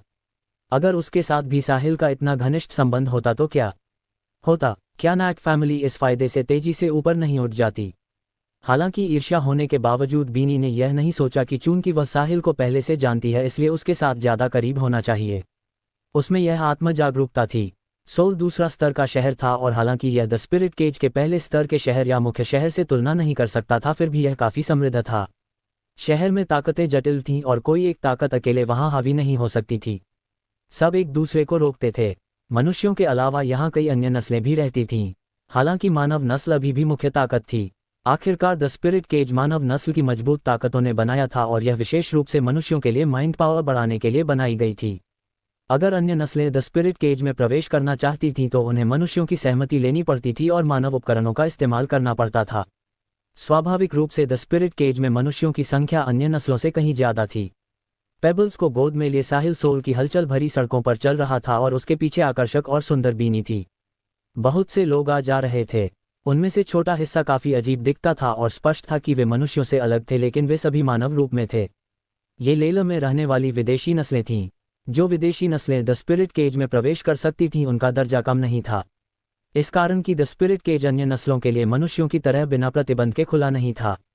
अगर कोई विदेशी नस्ल द स्पिरिट केज में जाना चाहती थी तो उसे कुछ योग्यताएं चाहिए होती थीं। स्वाभाविक रूप से निचले स्तर की नस्लों के लिए यह मौका असंभव था। एम्स नैक्ट, साहिल ने अचानक पुकारा, क्या चाहिए? बीनी जल्दी आगे आए। वह धीरे धीरे अपनी पहचान के अनुकूल हो रही थी। वह साहिल को अपने मालिक की तरह मानने लगी थी। नैक फैमिली की नंबर 2 से साहिल की नौकरानी बनने में बदलाव काफी बड़ा था। नैक फैमिली लेला में भले ही बड़ी न हो, लेकिन प्लैनेट लूसियो पर वह शीर्ष ताकतों में से एक थी।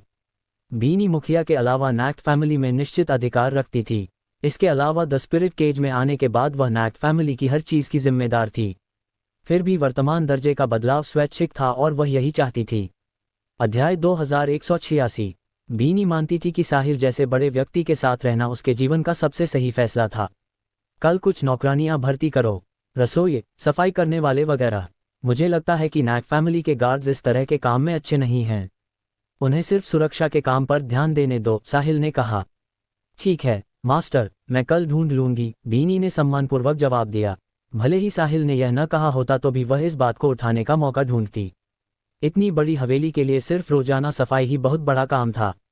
हालांकि नैक फैमिली के गार्ड्स ने डेमन रिज में साहिल की ताकत देखी थी और साहिल ने सबको बचाया था, इसलिए वे ये काम करने को तैयार थे, लेकिन वे पहले कभी ऐसा काम नहीं कर चुके थे, इसलिए वे कुशल नहीं थे। कुछ पेशेवर ढूंढना सबसे अच्छा होता। स्टाफ भर्ती करते समय ध्यान रखना, चरित्र सबसे महत्वपूर्ण है, उसके बाद क्षमता। अगर उनका चरित्र अच्छा नहीं है तो चाहे कितनी भी क्षमता हो उन्हें नहीं रखना, समझी? समझ गई मास्टर। तीनों ट्रेडिंग स्ट्रीट की दिशा में चलते रहे। कल थॉ ने साहिल को एक अंदरूनी व्यापार मेले में शामिल होने का निमंत्रण दिया था। थॉ ने रहस्यमय तरीके से कहा था कि इस मेले में कुछ अच्छी चीजें होंगी और वह गारंटी देता है कि साहिल को पसंद आएंगी। इसके अलावा यह मेला सार्वजनिक नहीं होगा, यह अंधेरे में होगा, इसलिए निमंत्रण निजी रूप से भेजे गए थे। जो शामिल होंगे वे सोल के शीर्ष वर्ग से होंगे। साहिल इस अंदरूनी व्यापार मेले का इंतजार कर रहा था। सोल के शीर्ष वर्ग में व्यापार होने वाले खजाने बुरे नहीं होते थे और वे सस्ते भी नहीं होते थे। अगर वह कुछ हासिल कर लेता तो उसके लैविश पॉइंट्स तेजी से बढ़ जाते। तब ज़्यादा समय नहीं लगेगा कि उसके लैविश पॉइंट्स 10,000 तक पहुंच जाएं। उस समय वह पहले बॉडी को अपग्रेड करेगा, फिर वह तुरंत एंसेस्ट्रल डेटी रैंक हासिल कर लेगा। Ancestral deity rank divine realm का आखिरी स्तर था। ये लेवल 9 सभ्यता लेलर में भी बहुत शक्तिशाली होता। तब साहिल हमला और पीछे हटने में पूरी तरह सक्षम होता। चाहे वह स्टार किंगडम में रहे या ले ले जाए, उसके पास पर्याप्त पूंजी और ताकत होती। तीनों जल्द ही ट्रेडिंग स्ट्रीट में ट्रेजर पवेलियन पहुंच गए। थॉ पहले से इंतजार कर रहा था। मास्टर साहिल, आप आ गए। स्वागत है, स्वागत है। थॉ ने साहिल को देखकर जल्दी आगे बढ़कर सम्मानपूर्वक अभिवादन किया। मिस्टर रिवर्स, आप बहुत विनम्र हैं। आपको इंतजार करवाने के लिए माफ़ी, साहिल ने भी विनम्रता से जवाब दिया। मैंने ज़्यादा इंतजार नहीं किया। थॉ मुस्कुराया। जब से उसने पेबल्स के कारण साहिल से मुलाकात की थी और उसने साहिल की शक्तिशाली ताकत महसूस की थी, तब से उसने दूसरे पक्ष की सावधानी से जांच की थी। पता चला कि साहिल सोल में अभी अभी आया था और सोल की किसी ताकत से नहीं जुड़ा था। इसलिए थॉ ने तुरंत फैसला कर लिया। उसे साहिल को खुश करना था और उसके साथ अच्छा संबंध बनाए रखना था। उसने बहुत पैसा खर्च करके साहिल के लिए अंदरूनी व्यापार मेले का निमंत्रण खरीदा और उसे अपने साथ चलने का निमंत्रण दिया। वह सिर्फ दूसरे पक्ष को खुश करने के लिए ऐसा कर रहा था। अंदरूनी व्यापार मेला सोल के शीर्ष वर्ग द्वारा गुप्त रूप से आयोजित होता था। कुल 1000 निमंत्रण थे और प्रत्येक निमंत्रण पर 3 अतिथि प्रवेश कर सकते थे। सोल इतना बड़ा दूसरा स्तर का शहर था, तो 1000 निमंत्रण कैसे पर्याप्त हो सकते थे। इसलिए अंदरूनी व्यापार मेला सभी क्षेत्रों के महान लोगों के लिए प्रतिभा दिखाने का समय था। इसे गुप्त रखने का कारण यह था कि स्वाभाविक रूप से कुछ चीजें सार्वजनिक करने के लिए उपयुक्त नहीं होती थीं। अध्याय 2187। मिस्टर रिवर्स, यह अंदरूनी व्यापार मेला कब शुरू होगा? साहिल ने पूछा। मास्टर साहिल, मेला शुरू हो चुका है, थॉ ने जवाब दिया। ये पहले ही शुरू हो चुका है। क्या मैं देर से आ गया? क्या आपने मुझे रात में आने को नहीं कहा था? अभी तो अंधेरा भी नहीं हुआ। साहिल भ्रमित दिखा। कल थॉ ने उसे बताया था कि आज शाम को अंदरूनी व्यापार मेले में शामिल होने आना है और कहा था कि वहाँ कुछ ऐसा होगा जो साहिल को पसंद आएगा। उस समय साहिल थोड़ा हैरान था। उसे क्या पसंद था? उसे लैविश पॉइंट्स पसंद थे। जितने ज़्यादा उतने अच्छे। हालांकि थॉ को ये कैसे पता हो सकता था कि उसे क्या पसंद है? लैविश पॉइंट्स को छोड़कर साहिल को कीमती खजाने भी पसंद थे। व्यापार मेला रात में था और अभी उसमें कुछ समय बाकी था। क्या ये शुरू हो चुका है? क्या मैंने गलत सुना? साहिल के भ्रमित चेहरे को देखकर थॉ ने जल्दी समझाया। मास्टर साहिल, गलत मत समझिए। मैंने आपको रात में आने को कहा था, लेकिन मेला एक दिन और एक रात चलता है। ये सुबह शुरू होता है, लेकिन आमतौर पर दिन में बहुत बोरिंग होता है और रात में चरम पर पहुंचकर सबसे रोमांचक होता है। मुझे डर था कि अगर आप दिन में आएंगे तो बोर हो जाएंगे और समय बर्बाद होगा, इसलिए मैंने आपको सिर्फ रात में आने को कहा था। मैं समझ गया। साहिल को लगा था कि उसने गलत सुना और वह देर से आ गया था। हालांकि ऐसा व्यापार मेला जो पूरा दिन और रात चलता है, क्या इतने सारे खजाने व्यापार के लिए हैं? कितना अजीब। सही है, मुझे लगा था कि मैंने गलत सुना। अच्छा हुआ कि मैं देर से नहीं आया। तो क्या हम अब चलें? मास्टर साहिल, कृपया मेरे पीछे चलें। थॉ ने इतना कहकर अंदरूनी हॉल की ओर बढ़ गया। साहिल पेबल्स को गोद में लिए उसके पीछे चला और बीनी उसके पीछे थी। अंदरूनी हॉल में प्रवेश करने के बाद वे कई मध्यम कमरों से गुजरे। जितना अंदर जाता उतना साहिल उत्सुक होता जाता। व्यापार मेला यहाँ नहीं हो सकता है न? अगर उसे अपनी ताकत पर पूर्ण विश्वास नहीं होता तो साहिल इतनी गहराई में जाने की हिम्मत नहीं करता। ये व्यापार मेले में जाने जैसा नहीं लग रहा था, बल्कि ऐसा लग रहा था जैसे कोई जाल में पड़ रहा हो। हालांकि साहिल ने कभी इस अंदरूनी व्यापार मेले में हिस्सा नहीं लिया था, लेकिन उसने कई अन्य नीलामियों में हिस्सा लिया था। वे सभी बहुत चौड़े और रोशनी वाले स्थानों में होते थे। आखिरकार बहुत सारे लोगों को समायोजित करना होता था और जगह छोटी होने पर काम नहीं चलता। हालांकि यह अंदरूनी व्यापार मेला शहर के बहुत अंधेरे कोने में हो रहा था। चारों ओर सिर्फ कुछ लोग थे। अंदरूनी व्यापार मेला इतना गुप्त था। क्या इसमें कोई संदिग्ध गतिविधियां हो रही थीं? सौभाग्य से साहिल की ताकत पर्याप्त थी। चाहे उसके सामने कुछ भी इंतजार कर रहा हो, वे उसके एक मुके का विरोध नहीं कर पाते। जब वह पहली बार द स्पिरिट केज में आया था तब उसकी माइंड पावर सेक्रेड लेवल 10 थी और वह सिल्वर फ्लड ड्रैगन को एक मुके से मार सकता था। अब जब उसकी माइंड पावर प्राइमोर्डियल लेवल 10 तक पहुंच चुकी थी तो वह किसी से नहीं डरता था। जब तक वह चाहता, सोल जैसे दूसरे स्तर के शहर को नष्ट करना उसके लिए आसान था। जैसा कहा जाता है, पूर्ण कौशल आदमी को आत्मविश्वास देता है। ऐसी ताकत के साथ साहिल में बिल्कुल भी डर नहीं था।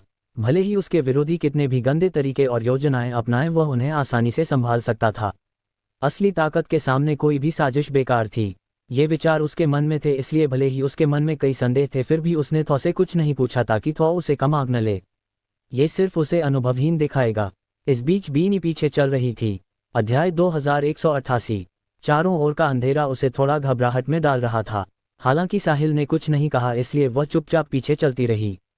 वैसे भी साहिल उसके सामने होगा। इस बीच पेबल्स साहिल की गोद में लेटकर चारों ओर उत्सुकता से देख रही थी। वह बिल्कुल घबराई या डरी हुई नहीं थी। 7-8 मध्यम कमरों से गुजरने के बाद तो आखिरी कमरे के बीच में खड़ा हो गया, लेकिन उसके सामने कोई दरवाजा नहीं था। साहिल ने कमरे का सर्वेक्षण किया और देखा कि यह एक छोटा लिविंग रूम जैसा लग रहा था। मेज, कुर्सियां थीं और दीवारों पर कई चित्र थे। इस समय थॉ ने एक लैंडस्केप चित्र के पास जाकर चित्र को उठाया और एक यंत्र प्रकट हुआ। फिर उसने उसे पकड़ा और कई बार घुमाया। थॉ के यंत्र घुमाने के साथ दीवारें अलग होने लगीं। जल्द ही उनके सामने एक नीचे की ओर जाने वाला रास्ता प्रकट हुआ। पीछे से देख रहे साहिल स्तब्ध रह गए। ये सिर्फ एक व्यापार मेला है, इसे इतना रहस्यमय बनाने की क्या जरूरत है? जो नहीं जानते सोचेंगे कि यहाँ कोई खजाना छिपा है। मास्टर साहिल, कृपया पहले जाएं। थॉ मुड़कर साहिल को इशारा किया। साहिल पेबल्स को गोद में लिए पहले रास्ते में चला। बीनी उसके ठीक पीछे थी। थॉ आखिर में गया। रास्ते में प्रवेश करते ही लाइट्स जल उठीं और दीवारें बंद हो गईं। रास्ता बहुत बड़ा था और सामने नीचे की ओर सीढ़ियां थीं।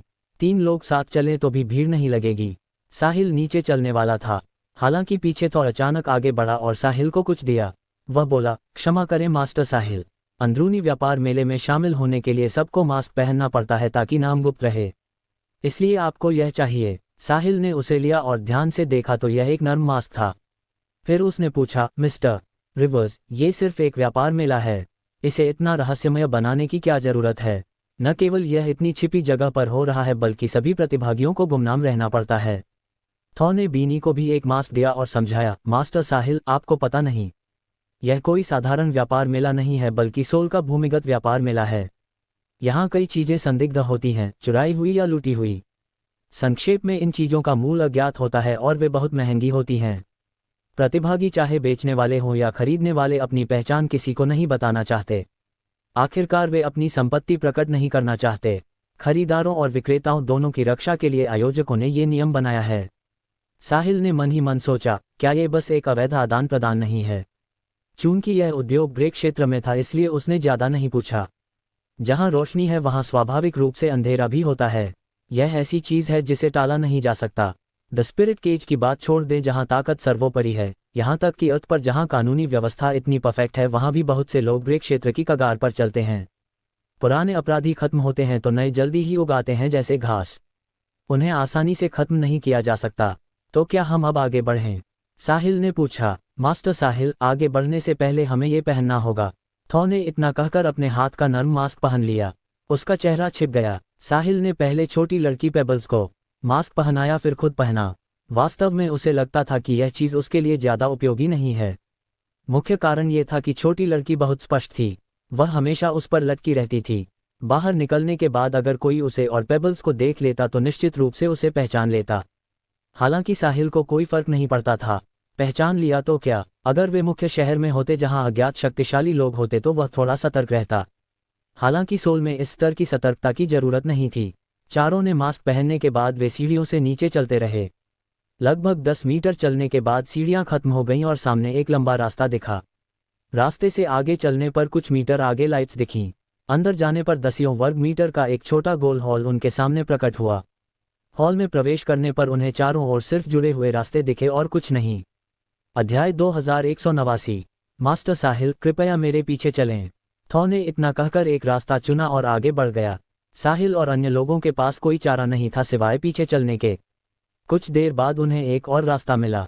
ऐसे कई चौराहों से गुजरने के बाद वे आखिरकार रास्ते के अंत में पहुंचे। आगे कोई रास्ता नहीं था। हालांकि उनके सामने दीवार नहीं बल्कि एक दरवाजा था। थॉ ने दरवाजा खोलने के लिए छेड़छाड़ की तो साहिल ने हाथ बढ़ाकर उसे छुआ। उसे नहीं पता था कि दरवाजा किस सामग्री से बना था, लेकिन वह बहुत मजबूत और चिकना था। सोल का भूमिगत व्यापार मेला इतना रहस्यमय था। आयोजक कौन था यह अज्ञात था। इन भूमिगत रास्तों को बनाने में बहुत सारे मानव संसाधन और सामग्री लगी होगी। ट्रेजर पवेलियन से जुड़ने के अलावा शायद कई अन्य जगहों से भी जुड़े होंगे। क्या सभी व्यापारी सिर्फ लाभ के लिए नहीं होते? इसे इतना जटिल बनाने की क्या जरूरत है? जल्द ही दरवाजा एक दरार से खुला और उनके कानों में जोरदार आवाजें भरीं। दरवाजा खुलने पर आगे एक छोटा रास्ता दिखा, लेकिन ये छोटा था। आवाज छोटे रास्ते से आ रही थी और लग रहा था कि वे अपने गंतव्य के करीब पहुंच चुके हैं। कुछ दर्जन मीटर आगे चलने पर आवाज और जोरदार हो गई। जब वे रास्ते से बाहर निकलने वाले थे तो उन्होंने 2 मास्क वाले आदमियों को पहरा देते देखा। थॉ ने अपने हाथ में 2 निमंत्रण उन्हें सौंप दिए। उसके बाद दोनों ने उन्हें जाने दिया। रास्ते से बाहर निकलने पर उनके सामने एक चौक जैसी जगह प्रकट हुई। बहुत से लोग अंदर आ जा रहे थे। सबने मास्क पहने हुए थे, इसलिए वे एक दूसरे को नहीं पहचान पा रहे थे। शायद पहचाने जाने का डर था, इसलिए यहाँ की लाइटें थोड़ी मध्यम थीं। साहिल ने सामने के दृश्य को देखकर बिना बोले रह गया। क्या यह अर्थ पर उन ब्रेक क्षेत्र की पार्टियों जैसा नहीं है? मध्यम रोशनी, शोरगुल भरा दृश्य, सबने मास्क पहने हुए हैं और कोई किसी को नहीं जानता। सब जितना चाहे उतना मजा ले सकते हैं ताकि मन का दबाव निकल जाए। मिस्टर रिवर्स, क्या आप निश्चित हैं कि यह व्यापार मेला है और सबके दबे हुए भावनाओं को निकालने की जगह नहीं? साहिल रोक नहीं सका और पूछा। मास्टर साहिल, आपकी आंखें बहुत तेज हैं। अंदरूनी व्यापार मेले का ऐसा उद्देश्य भी है, लेकिन चिंता मत कीजिए, मुख्य कार्य अभी भी व्यापार मेला है। वे सिर्फ साइड प्रोग्राम हैं। दिन में सब तनाव निकालने और भावनाएं निकालने आते हैं, जबकि असली व्यापार मेला रात में शुरू होता है। इसलिए मैंने आपको कल रात में आने को कहा था। हम थोड़े जल्दी आ गए हैं और मेला अभी शुरू नहीं हुआ है, तो मुस्कुराते हुए समझाया। तो आपने पहले क्यों नहीं बताया? आप बस कह देते। मुझे सिर्फ व्यापार मेले में शामिल होना है, तनाव निकालने नहीं।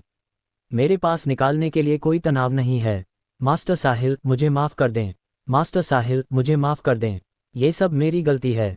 ये सब मेरी गलती है। मैंने आपको स्पष्ट नहीं बताया। मुझे माफ़ कर दें, कृपया मुझे माफ़ कर दें।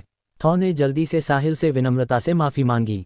उसने सारा दोष खुद पर डालने का फैसला किया। वह ये नहीं कह सकता था कि उसने साहिल को बाद में आने को कहा था, लेकिन बाद वाला पहले आने पर जोर दे रहा था, इसलिए इसकी जिम्मेदारी साहिल पर है ना? उसके पास स्टील के गोले भी होते तो वह ऐसा नहीं करता। पिछली बार साहिल द्वारा आभा दिखाने का दृश्य अभी भी उसकी याद में ताज़ा था। बर्फ के गड्ढे में गिरने का एहसास अभी भी ताज़ा था। थॉ साहिल को नाराज करने की हिम्मत नहीं कर सकता था। वह अब साहिल को खुश करना बहुत चाहता था। अगर आप साहिल जैसे बड़े व्यक्ति के साथ अच्छा संबंध बनाते हैं तो आपकी ज़िंदगी ज़्यादा आरामदायक हो जाएगी। भले ही उसे साहिल की ज़रूरत न हो तो भी कम से कम एक और सुरक्षा की परत मिल जाएगी और वह ज़्यादा सुरक्षित महसूस करेगा, है ना? अध्याय 2190। ठीक है मिस्टर रिवर्स, आपको खुद को दोष देने की ज़रूरत नहीं है। यह कोई बड़ी बात नहीं है। अब जब हम यहाँ आ गए हैं तो देखते हैं। वैसे भी रात होने वाली है। इतना कहकर साहिल मैदान में कदम रखा। थॉ और बीनी तुरंत पीछे चले। वहां पहुंचने पर सबने मास्क पहने हुए थे, इसलिए वे एक दूसरे को नहीं जानते थे। वे सब अजनबी थे, इसलिए वे जैसा चाहें वैसा खेल सकते थे। भले ही एक दूसरे को जानते हों तो भी वे अनजान बनते। वे दूसरे पक्ष को उजागर भी नहीं करते थे। ये भूमिगत व्यापार मेले का नियम था। जो कोई इस बारे में बोलने या किसी को उजागर करने की हिम्मत करता वह फिर कभी शामिल होने की योग्यता खो देता और आयोजक द्वारा जवाबदेह ठहराया जाता। उन्हें सजा कैसे मिलती यह अज्ञात था। बेशक जो शामिल होने योग्य थे वे मूर्ख नहीं थे, इसलिए वे निश्चित रूप से इन नियमों का उल्लंघन नहीं करते थे। साहिल चारों ओर घूमा। स्थान बहुत बड़ा था और इसे भूमिगत एक छोटे बाजार शहर कहा जा सकता था। अंदर सेवा करने वाले स्टाफ ने मास्क नहीं पहने थे, लेकिन उनकी संख्या मास्क पहने प्रतिभागियों से ज़्यादा थी। वे सब 1 करोड़ में एक सुंदरियां थीं। कई जगह मास्क वाले पुरुष सेवा स्टाफ को परेशान करते दिख रहे थे। दूसरी ओर परेशान होने वाली सेवा स्टाफ अनिच्छा से उनका स्वागत करती दिख रही थीं। उनकी आवाज़ें परेशान करने वालों को और उत्तेजित कर रही थीं। सौभाग्य से वे सिर्फ सेवा स्टाफ को परेशान कर रहे थे और सार्वजनिक स्थान पर किसी ने ज़्यादा कुछ नहीं किया।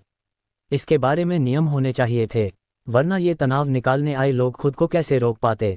बीच का हॉल तो था ही, उसके अलावा चारों ओर कई अन्य जगहें थीं जिनमें अन्य सामान थे। उनमें से एक सबसे व्यस्त थी और वहां से सबसे ज़्यादा शोर आ रहा था। साहिल जांचने के लिए वहां गया। वहां बहुत सारे लोग इकट्ठे थे और बीच में कुछ 100 वर्ग मीटर का एक छोटा गड्ढा जैसा मैदान था। नीचे 2 मानवाकार लड़ रहे थे। ध्यान से देखने पर दोनों में से कोई भी मानव नहीं था और उनमें से एक के नीचे से पूंछ निकली हुई थी। एक नज़र डालकर साहिल मुड़कर चला गया। दोनों पक्ष महिलाएं होती तो ठीक था, लेकिन वे खूनी कपड़े नहीं पहने हुए थे। ये देखना बिल्कुल असहनीय था। देखने वाले सब बहुत उत्साहित थे और वे खुशी से चिल्ला रहे थे। साहिल अन्य कई जगहों पर हो रही गतिविधियों को भी नहीं देख पाया।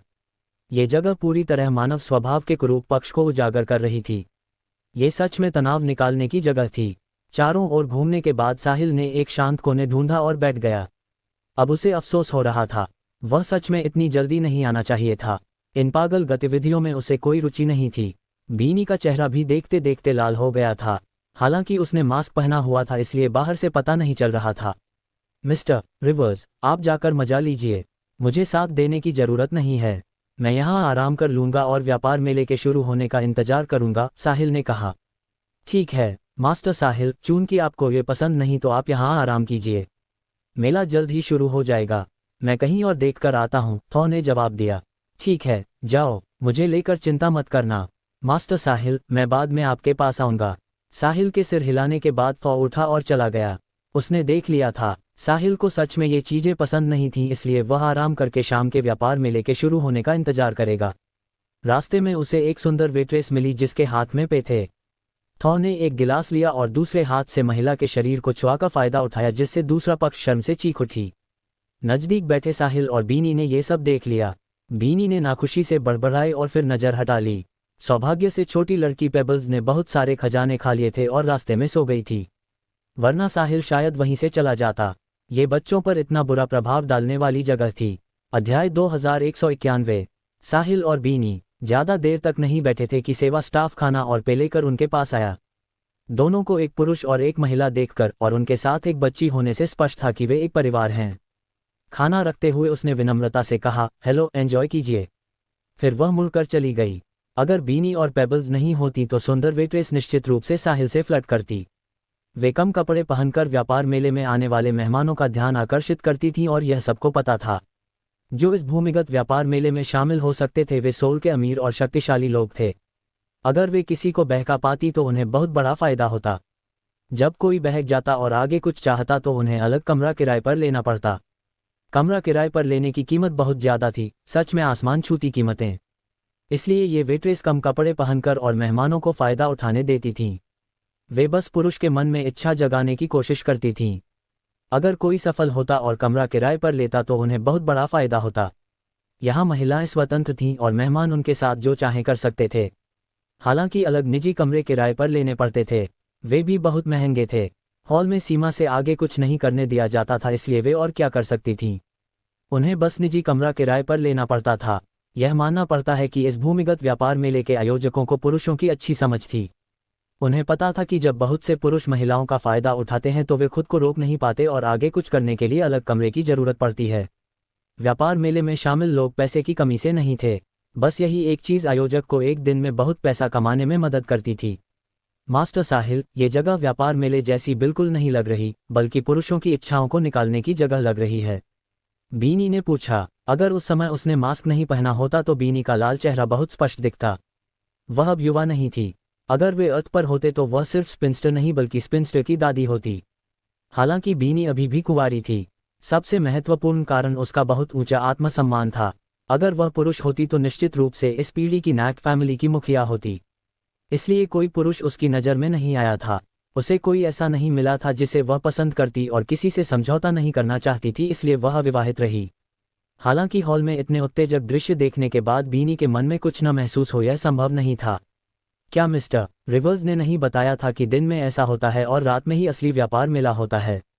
अभी तो रात नहीं हुई है ना, तो हम तब तक इंतजार करेंगे। अगर यह हमारी चाहत नहीं है तो हम चले जाएंगे, साहिल ने जवाब दिया। अध्याय 2192।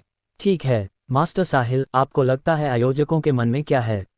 अगर व्यापार मेला करना है तो बस व्यापार मेला क्यों नहीं कराते? इतना सब क्यों? अगर महिलाएं शामिल होने आए तो क्या होगा? बीनी का लहजा नाखुशी से भरा था। कैसे कहूँ, उन्हें ऐसा करने का अपना उद्देश्य होना चाहिए। सबसे पहले यह उनकी प्रतिष्ठा बढ़ाने और ज़्यादा पुरुषों को आकर्षित करने के लिए है। दूसरा, यह जरूर लाभ के लिए है। पूरी दुनिया लाभ चाहती है। अगर मैं सही हूं तो इन कम कपड़े वाली वेट्रेस का फ़ायदा उठाना ठीक है, लेकिन आगे बढ़ना चाहो तो शायद बहुत ऊंची कीमत चुकानी पड़ेगी। महिलाओं के लिए भी ऐसा ही कुछ कॉन्सेप्ट होगा। मैं समझ गई मास्टर साहिल, आप इतनी सारी चीज़ें जानते हैं। बीनी ने इतना कहते कहते महसूस किया कि वह गलत कह रही है और जल्दी रुक गई। उसका मतलब साहिल की तारीफ करना था। हालांकि अगर वह ऐसा कहती तो क्या यह उसे चोट नहीं पहुंचाएगी? ओह वैसे एम्स नैक्ट, गलत मत समझिए, मैं सिर्फ अनुमान लगा रहा हूँ। ये दुनिया सिर्फ व्यापारियों के लाभ के पीछे भागने की नहीं है, साहिल ने शर्मिंदगी से जवाब दिया। मुझे पता है, मुझे पता है। मास्टर साहिल जैसे व्यक्ति इस तरह की जगह कैसे आ सकते हैं? बीनी ने घबराकर समझाया। इतना कहकर उसने साहिल को देखा। मास्क की वजह से बीनी उसके चेहरे को नहीं देख पा रही थी, लेकिन उसकी आंखों से लग रहा था कि दूसरा पक्ष नाराज नहीं है, इसलिए वह अस्थायी रूप से राहत महसूस कर रही थी। साहिल के व्यक्तित्व को देखते हुए वह ऐसी छोटी बात पर नाराज नहीं होगा। दोनों कुछ देर चुप रहे। मास्टर साहिल, क्या आप नाराज नहीं हैं? बीनी ने सावधानी से पूछा। एम्स नैक्ट, हालांकि हम साथ ज्यादा समय नहीं बिताया, लेकिन कम भी नहीं है। क्या आपको लगता है कि मैं संकीर्ण सोच वाला हूँ? अगर मैं ऐसी छोटी बात पर नाराज हो जाऊंगा तो जल्द ही गुस्से से बीमार पड़ जाऊंगा, साहिल मुस्कुराते हुए बोला। मास्टर साहिल, आप निश्चित रूप से संकीर्ण नहीं हैं, लेकिन मुझे डर है कि मैं गलत बात कह दूंगी। बीनी ने लंबी सांस छोड़ी। वास्तव में उसे भी पता था कि साहिल संकीर्ण सोच वाला नहीं है, और यह पेबल्स के लिए जो उसने किया उससे स्पष्ट था। अगर वह ऐसा होता तो बीनी नाइटिंगेल सिटी वापस जाने से हाथ नहीं धोती, लेकिन उसने साहिल के साथ रहने का चुनाव किया। क्या वह मुसीबत मोल ले रही थी? उसके लिए किसी को ढूंढना महत्वपूर्ण था, लेकिन वह व्यक्ति भरोसेमंद भी होना चाहिए था। एम्स नैक्ट, चूंकि आपने मेरे साथ रहने का फैसला किया है तो मुझे भी द स्पिरिट केज समझने वाले किसी की जरूरत है, इसलिए खुद को ज्यादा सीमित मत करो। मैं बहुत आसान स्वभाव वाला हूं और मेरे ज्यादा नियम नहीं हैं। कृपया खुद को मुझसे कम मत समझो। हम एक दूसरे को दोस्त की तरह माने और एक दूसरे की मदद करें, साहिल ने गंभीरता से कहा। साहिल के शब्द सुनकर बीनी को पता चला कि वह मजाक नहीं कर रहा। कुछ सोचने के बाद वह बोली, मास्टर साहिल, मैं समझ गई। ठीक है, मैं अभी द स्पिरिट केज में आया हूं, इसलिए मुझे अभी ज्यादा जानकारी नहीं है।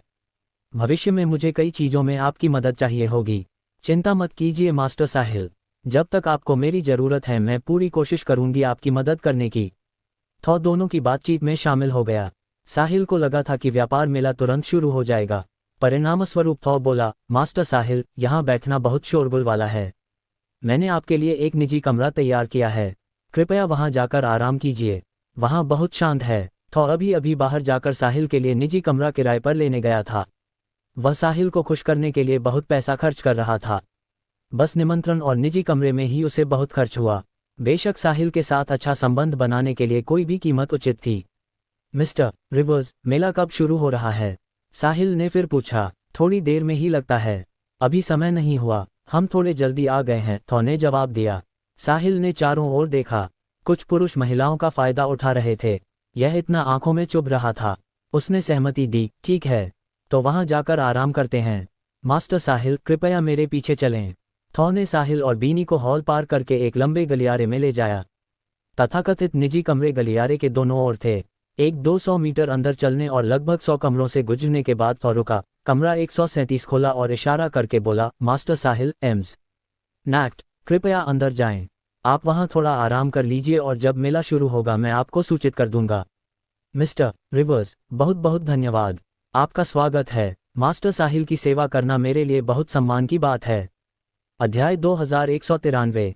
थॉ के जाने के बाद साहिल और बीनी निजी कमरे में प्रवेश कर गए। अंदर की सुविधाएं काफी पूरी थीं।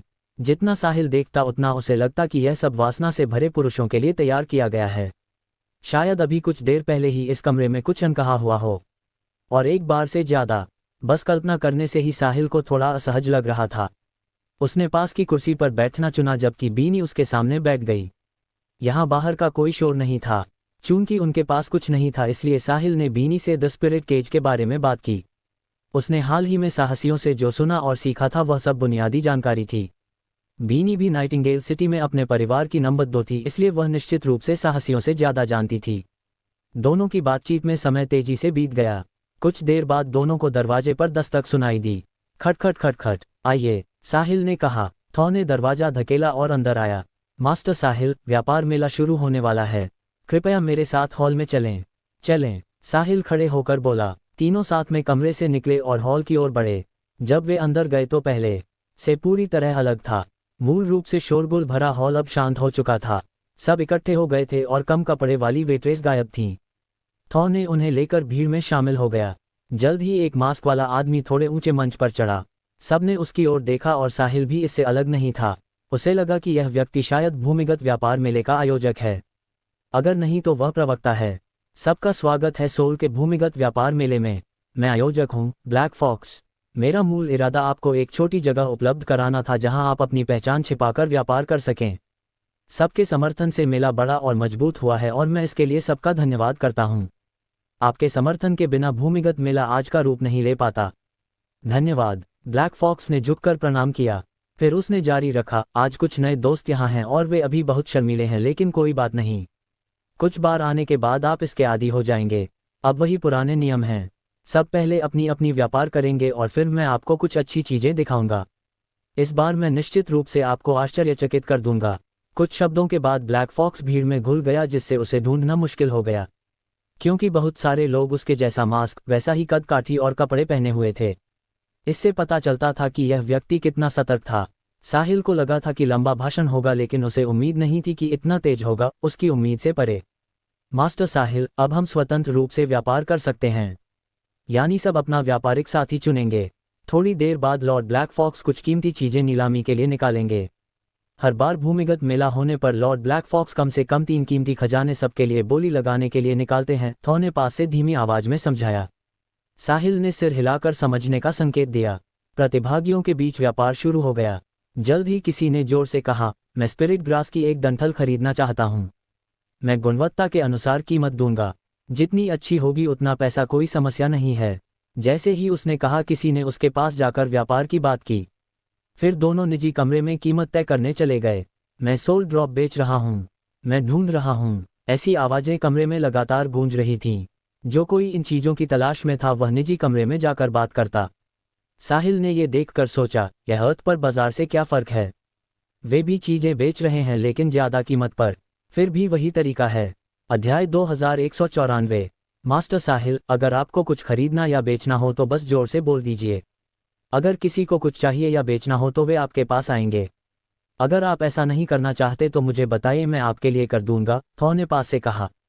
नहीं मिस्टर रिवर्स, आप अपनी बातें कीजिए, मैं खुद कर लूंगा। साहिल ने धन्यवाद दिया। उसने इन दिनों बहुत सारे खजाने खरीदे थे, लेकिन वे बेच नहीं सकता था। पैसे उसकी नज़र में कुछ नहीं थे। जहां तक खरीदने की बात थी, साहिल का कोई लक्ष्य नहीं था, वह बस महंगी चीजें खरीदना चाहता था। ठीक है मास्टर साहिल, आप देखते रहिए, मैं पहले जाता हूँ। थॉ के जाने के बाद साहिल और बीनी एक दूर के कोने में बैठ गए। जैसे जैसे वे हॉल में लगातार चिल्लाहट सुन रहे थे और लोग निजी कमरों में बात करने जा रहे थे, उन्हें लगा कि यह मॉडल काफ़ी अच्छा है। न केवल वे सटीक रूप से अपनी चाही हुई चीज़ें ढूंढ सकते थे, बल्कि जो चीज़ें बेचना चाहते थे वे उन्हें सीधे ज़रूरतमंदों को बेच सकते थे। कोई बीच का आदमी कमीशन नहीं लेता था, इसलिए खरीदार और विक्रेता दोनों को फ़ायदा होता था। जल्द ही साहिल पेबल्स को गोद में लिए शामिल हो गया। हालांकि कुछ चीज़ें खरीदने के बाद उसने हार मान ली। आयोजकों की चीज़ों का इंतजार करते हैं, क्योंकि यह बहुत अक्षम था। इसके अलावा मुख्य कारण खजानों की कीमत कम होना था। भले ही वह मोलभाव न करता तो भी ज़्यादा लैविश पॉइंट्स नहीं मिलते। अब साहिल के अगले ब्रेकर थ्रू के लिए जरूरी लैविश पॉइंट्स 10,000 में थे। अगर बहुत कम होते तो सच में ज़्यादा फर्क नहीं पड़ता। आखिरकार सोल सिर्फ दूसरा स्तर का शहर था। भले ही इस भूमिगत व्यापार मेले में शामिल सब सोल के शीर्ष वर्ग से हों, लेकिन सबके पास अच्छी चीज़ें बेचने लायक नहीं होती। सच में अच्छी चीज़ें जरूर आयोजकों की आखिरी चीज़ें होंगी, वे सच में अमूल्य होनी चाहिए। इसलिए साहिल इंतजार करने वाला था। समय धीरे धीरे बीतता रहा। स्वतंत्र व्यापार पूरे भूमिगत मेले का बहुत महत्वपूर्ण हिस्सा था और यह काफ़ी लंबे समय तक चलता। अनगिनत अज्ञात मूल वाली खजाने खरीदार और विक्रेता की गुमनामी में हाथ बदलते। उनमें से कुछ डेमन रिज के लुटेरों से आए भी हो सकते थे। अगर ये खजाने ट्रेडिंग स्ट्रीट पर बिकते तो निश्चित रूप से ध्यान आकर्षित करते। जब हॉल की लाइटें अचानक और मध्यम हो गईं तो दर्शक शांत हो गए। सबको पता था कि आखिरी मुख्य आकर्षण आने वाला है। लगभग 3 मीटर लंबे और सीधे चलने वाले 2 विदेशी एक विशाल वस्तु को काले कपड़े से ढांके हुए हॉल में लाए, जिसने तुरंत सबका ध्यान खींच लिया। सबने उत्सुकता से उन 2 विदेशियों द्वारा लाई गई वस्तु को देखा कि अंदर क्या है। धड़ाम, विशाल वस्तु जोरदार आवाज के साथ जमीन पर रखी गई। विदेशियों ने वस्तु रखी और चले गए। फिर एक मास्क वाला आदमी आगे बढ़ा और घोषणा की, सब लोग, ये लॉर्ड ब्लैक फॉक्स द्वारा आपके लिए तैयार की गई पहली खजाना है। इसे खजाना कहना थोड़ा अनुचित है क्योंकि इसमें जीवित चीजें हैं। इसके अलावा मैं आपको बता सकता हूं कि यह बहुत दुर्लभ है। लॉर्ड ब्लैक फॉक्स मूल रूप से उन्हें अपने पास रखने वाला था, लेकिन सबके फायदे के लिए उन्होंने उन्हें निकालने का फैसला किया। जीवित चीजें, अब सबकी उत्सुकता और बढ़ गई। जीवित चीजें बेचना दुर्लभ था, जिससे दृश्य बनता। चूंकि लॉर्ड ब्लैक फॉक्स उन्हें बेच रहा है, इसलिए वे सस्ते नहीं होंगे। वे क्या हैं? उत्सुक नजरें कवर की गई वस्तु पर टिकी थीं। आपकी आंखों से पता चलता है कि आप इंतजार नहीं कर सकते। देखिए, ये सोल में निश्चित रूप से पहला मामला है। इतना कहकर मास्क वाले आदमी ने काला कपड़ा हटाया और अंदर की चीज प्रकट हो गई। अध्याय 2195। जैसे ही काला कपड़ा हटाया गया तो अंदर की चीज दिख गई। साहिल ने ध्यान से देखा। अंदर कुछ मानव महिलाएं हैं। क्या ये मानव तस्करी है?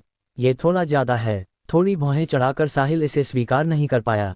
हालांकि मिल्की वे में गुलाम व्यापार था, फिर भी वह इसे समझ नहीं पाया। उसकी राय में वे कुछ भी बेच सकते हैं, लेकिन मनुष्यों को नहीं। रुको, साहिल ने एक पल ध्यान से देखा।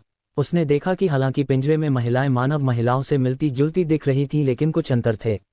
सबसे पहले, मनुष्यों के कान नुकीले नहीं होते। इसके अलावा उनके चेहरे बहुत नाजुक और मनमोहक थे। वे बस कुछ देर के लिए साहिल को उन्हें वर्णन करने के लिए शब्द नहीं मिले। विनाशकारी सुंदर या असाधारण सुंदरता जैसे वर्णन भी उन्हें शुरू में वर्णन नहीं कर सकते थे। ऐसा लगा जैसे उनमें एक अनकहा सौंदर्य था। उन्हें बस सुंदर कहना पर्याप्त नहीं था, क्योंकि साहिल के पास वाली महिलाओं में से कौन सुंदर नहीं थी। कम से कम 90%, 95% या यहाँ तक कि 98% सब शीर्ष सुंदरियां थीं। हालांकि पिंजरे में चेहरे सेलिना और एस्ट्रेड की सुंदरता से अलग महसूस हो रहे थे, जो मनुष्यों में शीर्ष थी। यह इसलिए नहीं कि वे उनसे ज़्यादा सुंदर थी, बल्कि उनमें मानवीय स्पर्श की कमी थी। अगर साहिल को एक शब्द से उन्हें वर्णन करना हो तो वह एथियरियल होता। कोई उन्हें दागना भी नहीं चाहेगा। उनके नुकीले कानों के साथ और उनकी आंखों में अज्ञात का डर देखकर अर्थ के लोगों की भाषा में कहें तो क्या इस वर्ग से गिरी फरिश्ते नहीं हैं। इसके अलावा इन महिलाओं से एक विशेष सुगंध निकल रही थी जो इसे सूंघने वाले को अच्छा महसूस कराती थी। साहिल द स्पिरिट केज में आने के बाद से काफ़ी समय बीत चुका था, इसलिए उसके पास पहली बार आने वाली अज्ञानता नहीं थी। उसने मनुष्यों के अलावा बहुत सी विदेशी नस्लें देखी थीं। हालांकि उसने पिंजरे में इस नस्ल को कभी नहीं देखा था। जब साहिल विचार में खोया था तो चारों ओर अनगिनत चीखें गूंज रही थीं। फक, क्या ये प्रसिद्ध एल्व्स नहीं हैं? हाँ, लॉर्ड ब्लैक फॉक्स ने इन्हें कहाँ से लाया? लॉर्ड ब्लैक फॉक्स बहुत कमाल है। एल्व्स की संख्या बहुत कम है, इसलिए लेलम में भी हर कोई उन्हें नहीं रख सकता। अगर किसी बड़े व्यक्ति के पास कुछ एल्फ महिलाएं नहीं हैं तो वे दूसरों से कम लगते हैं। द स्पिरिट केज की बात तो छोड़ो। सही है ना? मुझे विश्वास नहीं होता कि लॉर्ड ब्लैक फॉक्स इन एल्फ महिलाओं को ला सका। आज मैंने सब कुछ देख लिया। सबने मंच पर पिंजरे में बंद महिलाओं को देखा। उनकी आंखें चमक रही थीं और उनमें लालच स्पष्ट था। असली दुनिया लेला में वे एल्व्स रखने के योग्य नहीं थे। अब द स्पिरिट केज में ब्लैक फॉक्स ने उन्हें मौका दिया। बहुत से लोगों ने मन ही मन फैसला कर लिया कि उन्हें एक खरीदना है और घर ले जाना है। फिर वे वह उपचार ले सकते हैं जो सिर्फ बड़े लोगों को मिलता है। फिर उनके पास अपने शकल में दिखाने की पूंजी होगी ना। अगर कोई उनके सामने दिखावा करता तो वे बस कह देते कि उन्हें एल्फ महिला की सेवा मिल चुकी है। अध्याय 2196। ये निश्चित रूप से उन्हें चुप करा देता। एल्फ महिलाएं पूरी लेवल 9 सभ्यता लेले के शीर्ष व्यक्तियों के लिए स्वर्ण मानक थीं। उनके जैसे लोगों के लिए एल्फ महिलाओं को देखने का मौका भी बहुत मुश्किल था। इसलिए उन्हें उम्मीद नहीं थी कि आज उन्हें इन एल्फ महिलाओं के साथ इतना करीब से संपर्क करने और उनकी विशेष सुगंध सूंघने का मौका मिलेगा। उसी समय सबके मन में संदेह भी था। चूंकि ब्लैक फॉक्स इन एल्फ महिलाओं को ला सका तो उसने उन्हें पहले स्तर के शहरों या मुख्य शहर में क्यों नहीं नीलाम किया? वहां इतनी बड़ी ताकतें थीं। अगर वह थोड़ी खबर फैला देता तो निश्चित रूप से दर्शकों में हंगामा मच जाता, खासकर उन बड़े खर्च करने वाले और मजबूत बैकग्राउंड वाले बच्चों में। वे परिवार से एल्फ महिलाओं के पुरस्कार के योग्य नहीं थे, लेकिन वे भी एल्फ महिलाओं की सेवा का आनंद लेना चाहते थे। इसलिए अगर उन्हें अपने शकल में दिखाने की पूंजी मिलती तो एल्फ महिलाओं के लिए प्रतिस्पर्धा बहुत तेज होती। कीमत भी बेहद ऊंची हो जाती। आखिरकार सोल सिर्फ दूसरा स्तर का शहर था, इसलिए यहाँ की अधिकतम कीमत पहले स्तर के शहरों की न्यूनतम से नहीं टकरा सकती थी। मुख्य शहर की तो बात ही क्या। ये वह अंतर था जो भरा नहीं जा सकता था। ब्लैक फॉक्स का इन एल्फ महिलाओं को यहाँ लाकर सबको प्रतिस्पर्धा करने देना पूरी तरह से तरकीन था। वह कभी लाभ को अधिकतम नहीं कर पाता। काले कपड़े हटाने वाले मास्क वाले आदमी ने बोला, मुझे यकीन है आपने देख लिया कि अंदर क्या है। सही कहा आपने, इस बार नीलामी की वस्तुएं एल्फ महिलाएं हैं। सबको पता है कि एल्फ महिलाएं कितनी दुर्लभ हैं, इसलिए मुझे उनका परिचय देने की जरूरत नहीं है। इतना कहने के बाद दर्शकों में से किसी ने तुरंत कहा, परिचय की जरूरत नहीं है। अब शुरू करो, मैं इंतजार नहीं कर सकता। मुझे उन चूजों पर बहुत दया आ रही है और मैं उन्हें गर्म करने के लिए बेताब हूँ। मुझे लगता है तुम वह हो जो उन्हें गर्मी देने का इंतजार नहीं कर सकता। हा, एक ही बात है। उस व्यक्ति ने अपनी इच्छा बिल्कुल नहीं छिपाई। इतनी जल्दी मत कहो। यहाँ कौन नहीं चाहता इन एल्फ महिलाओं को? क्या तुम्हें यकीन है कि तुम्हारी इच्छा पूरी होगी? किसी ने विरोध किया। तुम्हें मेरी चिंता करने की जरूरत नहीं। मैं आज के लिए तैयार हूँ। कोई इन्हें मुझसे नहीं छीन सकता। ये एल्फ महिलाएं मेरी हैं। बाकी दर्शक आपस में बातें कर रहे थे। स्पष्ट था कि वे बहुत आश्चर्यचकित थे कि वे एल्फ महिलाओं पर बोली लगा रहे हैं। ये भी पहली बार था जब उन्हें एल्फ महिलाओं से इतना करीब संपर्क हुआ था और उनकी विशेष सुगंध सूंघने का मौका मिला था। मंच पर मास्क वाला आदमी ने सबको रोका और जारी रखा, सब लोग चिंता मत कीजिए। चूंकि लॉर्ड ब्लैक फॉक्स ने मुझे ये जिम्मेदारी सौंपी है, मैं पूरी कोशिश करूंगा। एल्व्स लेलर में प्रसिद्ध हैं। हालांकि वे अक्सर प्रशिक्षित महिलाओं को लेलर की प्रमुख ताकतों के पास जीवित रहने के लिए भेजती हैं, लेकिन उनकी संख्या बहुत कम है। एल्फ महिलाओं की असहनीय सुंदरता के अलावा उनकी विशेष सेवा के कारण उनके मालिक अलग तरह का सुख भोग सकते हैं। समय के साथ एल्फ महिलाएं धीरे धीरे लेलर के बड़े लोगों के लिए मानक बन गई हैं। जिसके पास एल्फ नौकरानियां नहीं हैं वह शकल में मजाक बन जाता है। इसलिए आप कल्पना कर सकते हैं कि एल्फ महिलाओं का मूल्य क्या है। असली दुनिया लेलर में वे कुलीनों के लिए विशेष हैं और उन्हें देखना बहुत दुर्लभ है। लेकिन अब द स्पिरिट केज में हम न केवल उन्हें देखेंगे बल्कि उन्हें छू भी सकते हैं। अब बताइए, क्या आप उन्हें रखना चाहते हैं? हाँ, मौके पर मौजूद लोगों ने जोर से जवाब दिया। उनकी आंखों में लालच दिख रहा था। साहिल ने चारों ओर पागल हो रहे लोगों को देखा। थॉ भी उनमें से एक था। क्या एल्व्स? सीधे शब्दों में कहें तो क्या वे सिर्फ महिलाएं नहीं हैं? हालांकि साहिल समझ सकता था। उसने इससे ज्यादा पागल दृश्य देखे थे। जब वह अर्थ पर था तो उन्हें लिस्ट महिला सेलिब्रिटीज की मीट एंड ग्रीट इससे भी ज्यादा पागल होती थीं। ये एल्फ महिलाएं अर्थ पर उन सुपर ए लिस्टर्स जैसी थीं। हालांकि उनका व्यवहार अलग था। लेलर में इन महिलाओं को देखने का मौका भी किसी को नहीं मिलता था। अब उन्हें अपनी देवी को छूने का मौका मिला था। कितने लोग शांत रह सकते थे? साहिल ने पिंजरे में एल्फ महिलाओं को देखा और कुछ नोटिस किया। 5 एल्फ महिलाएं एक दूसरे को पकड़े हुए थीं और उनकी आंखों में डर था। हालांकि उनमें से 4 बीच वाली एक को चारों ओर से पकड़े हुए थीं। लगता है वे उसे बचा रही हैं। अध्याय 2197। बहुत अच्छा, तो अब सब स्वतंत्र रूप से बोली लगाएं। वही पुराने नियम हैं, जो सबसे ऊंची बोली लगाएगा वही 5 एल्फ महिलाओं को पाएगा। मंच पर मास्क वाले आदमी ने हाथ हिलाकर बोली शुरू होने की घोषणा की। उसके इतना कहते ही किसी ने तुरंत जवाब दिया, मैं 5 अरब दूंगा। शुरुआत से ही इतनी ऊंची कीमत? 6 अरब, 7 अरब, 8 अरब। हालांकि कोई बेस प्राइस नहीं थी, लेकिन एल्फ महिलाओं की कीमत 1 अरब के यूनिट में बढ़ती गई। 10 सेकंड से कम समय में ये 10 अरब को पार कर गई। इस गति से देखें तो अंतिम कीमत आसानी से 10 अरब तक पहुंच सकती थी। साहिल स्तब्ध रह गया। भले ही उसके पास अनंत पैसा हो और उसे पैसे की कोई परवाह न हो, फिर भी उसे लगा कि कुछ महिलाओं पर 10 अरब खर्च करना उचित नहीं है। हालांकि अर्थ पर भी कुछ सुपर अमीर लोग अपनी देवियों पर बहुत पैसा खर्च करते थे, लेकिन इतने पागल नहीं होते थे। वे 10 मिलियन, सैकड़ों मिलियन या यहाँ तक कि सैकड़ों मिलियन से ज़्यादा खर्च कर सकते थे। हालांकि कभी किसी ने 10 अरब खर्च नहीं किए। उन अरबपति वित्तीय समूहों के मुखिया भी कुछ महिलाओं पर 10 अरब खर्च नहीं करते। साहिल को नहीं पता था कि ये लोग एल्फ महिलाओं को सिर्फ आनंद के लिए नहीं खरीद रहे थे। इस मेले में शामिल लोग मूर्ख नहीं थे। उन्होंने इसमें एक बड़ा व्यापारिक अवसर देखा। वे 5 एल्फ महिलाओं को खरीदेंगे, 2 खुद के लिए रखकर आनंद लेंगे और बाकी 3 को गुप्त रूप से पहले स्तर के शहरों में बेचेंगे। वे निश्चित रूप से बहुत पैसा कमा सकते थे। उन शक्तिशाली परिवारों के बड़े खर्च करने वाले बच्चे बहुत पैसा खर्च करके उन्हें खरीदेंगे। भले ही वे महिलाओं को न बेचें तो भी वे उन्हें बड़े लोगों को खुश करने के लिए इस्तेमाल कर सकते थे। शायद इससे वे खुद के लिए मजबूत सहारा ढूंढ सकते थे। न केवल वे महिलाओं का आनंद ले सकते थे बल्कि फ़ायदा भी उठा सकते थे। तो क्यों नहीं? साथ ही वे ये भी सोच रहे थे कि ब्लैक फॉक्स ने एल्फ महिलाओं को पहले स्तर के शहर या मुख्य शहर में क्यों नहीं बेचा, बल्कि सोल जैसे दूसरे स्तर के शहर में। अगर उन्हें थोड़ा समय मिलता तो शायद वे कुछ गहरे सवालों का जवाब ढूंढ पाते। हालांकि मौके की वर्तमान स्थिति उन्हें ज़्यादा सोचने नहीं दे रही थी। अगर उन्होंने कार्रवाई नहीं की तो कोई और कर लेगा। ये लोग दूसरों को उनके फ़ायदे उनके सामने से छीनने की इजाज़त नहीं देंगे। इसलिए जैसे ही कोई बोली लगाता बाकी तुरंत कार्रवाई करते, जिससे कीमत तेजी से बढ़ती। एक कमरे में जो सिर्फ दीवार से अलग था, एक मास्क वाला आकृति बैठी चाय पी रही थी। अगर कोई ध्यान से देखता तो नोटिस करता कि चाय का कप पकड़े हाथ थोड़ा कांप रहा था। वह कोई और नहीं बल्कि सोल के भूमिगत व्यापार मेले का आयोजक ब्लैक फॉक्स था। ऐसा क्यों हो रहा था? बेशक उसके मन में डर के कारण। पहले भूमिगत व्यापार मेले पहले से तय होते थे, लेकिन यह एक अस्थायी और जल्दबाजी में आयोजित किया गया था, क्योंकि ब्लैक फॉक्स 5 एल्फ महिलाओं से जल्दी से छुटकारा पाना चाहता था। कुछ समय पहले जब वह पहले स्तर के शहर वायर जा रहा था तो उसे ये एल्फ महिलाएं मिलीं। उस समय उन्हें पीछा किया जा रहा था और वे थकी हारी और क्षत विक्षत दिख रही थीं। ऐसा सुनहरा अवसर जो स्वर्ग से मिला था, ब्लैक फॉक्स कैसे छोड़ सकता था? इसलिए उसने दयालुता से मदद करने का नाटक किया और उन्हें पीछा करने वाली शक्तिशाली टीम से छिपा लिया। अध्याय 2198।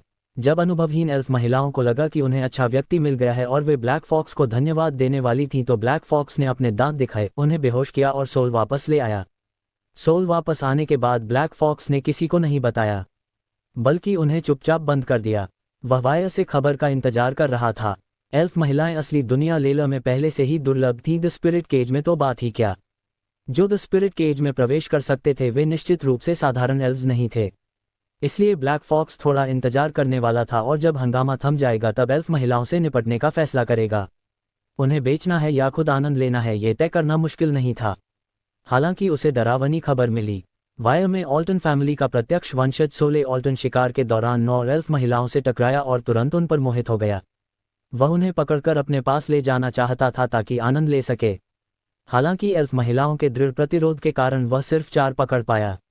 बाकी 5 भाग गईं। ब्लैक फॉक्स जानता था कि उसने भाग गई 5 एल्फ महिलाओं को पकड़ा है और वह डर रहा था क्योंकि उसने उम्मीद की थी। इन एल्फ महिलाओं का बैकग्राउंड असाधारण था, न केवल असाधारण बल्कि काफी डरावना। उनमें से एक वर्तमान एल्वन क्वीन की इकलौती बेटी थी, एक एल्वन प्रिंसेस जो जल्द ही उसका स्थान लेने वाली थी। एल्व्स मजबूत नहीं थी लेकिन यह अन्य ज्यादा शक्तिशाली नस्लों से तुलना में था। हालांकि ब्लैक फॉक्स जैसे व्यक्ति के लिए एल्व्स जैसे दैत्य से पंगा लेना संभव नहीं था। इसके अलावा एल्व्स और लेले की शीर्ष ताकतों के बीच बहुत अच्छे संबंध थे। अगर एल्वन प्रिंसेस को द स्पिरिट केज में कोई दुर्घटना हुई और वह वापस नहीं लौट पाई तो बहुत बुरा होगा।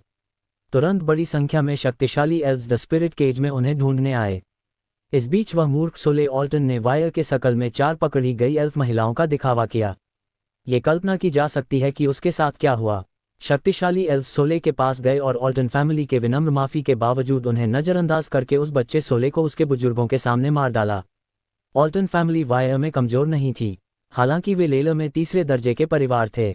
वे एल्फ से मीलों पीछे थे। इसके अलावा ऑल्टन फैमिली को भी पता था कि यह उनकी गलती थी क्योंकि उन्होंने लगभग एल्वन प्रिंसेस को पकड़ लिया था, तो उनका अच्छा अंत कैसे हो सकता था।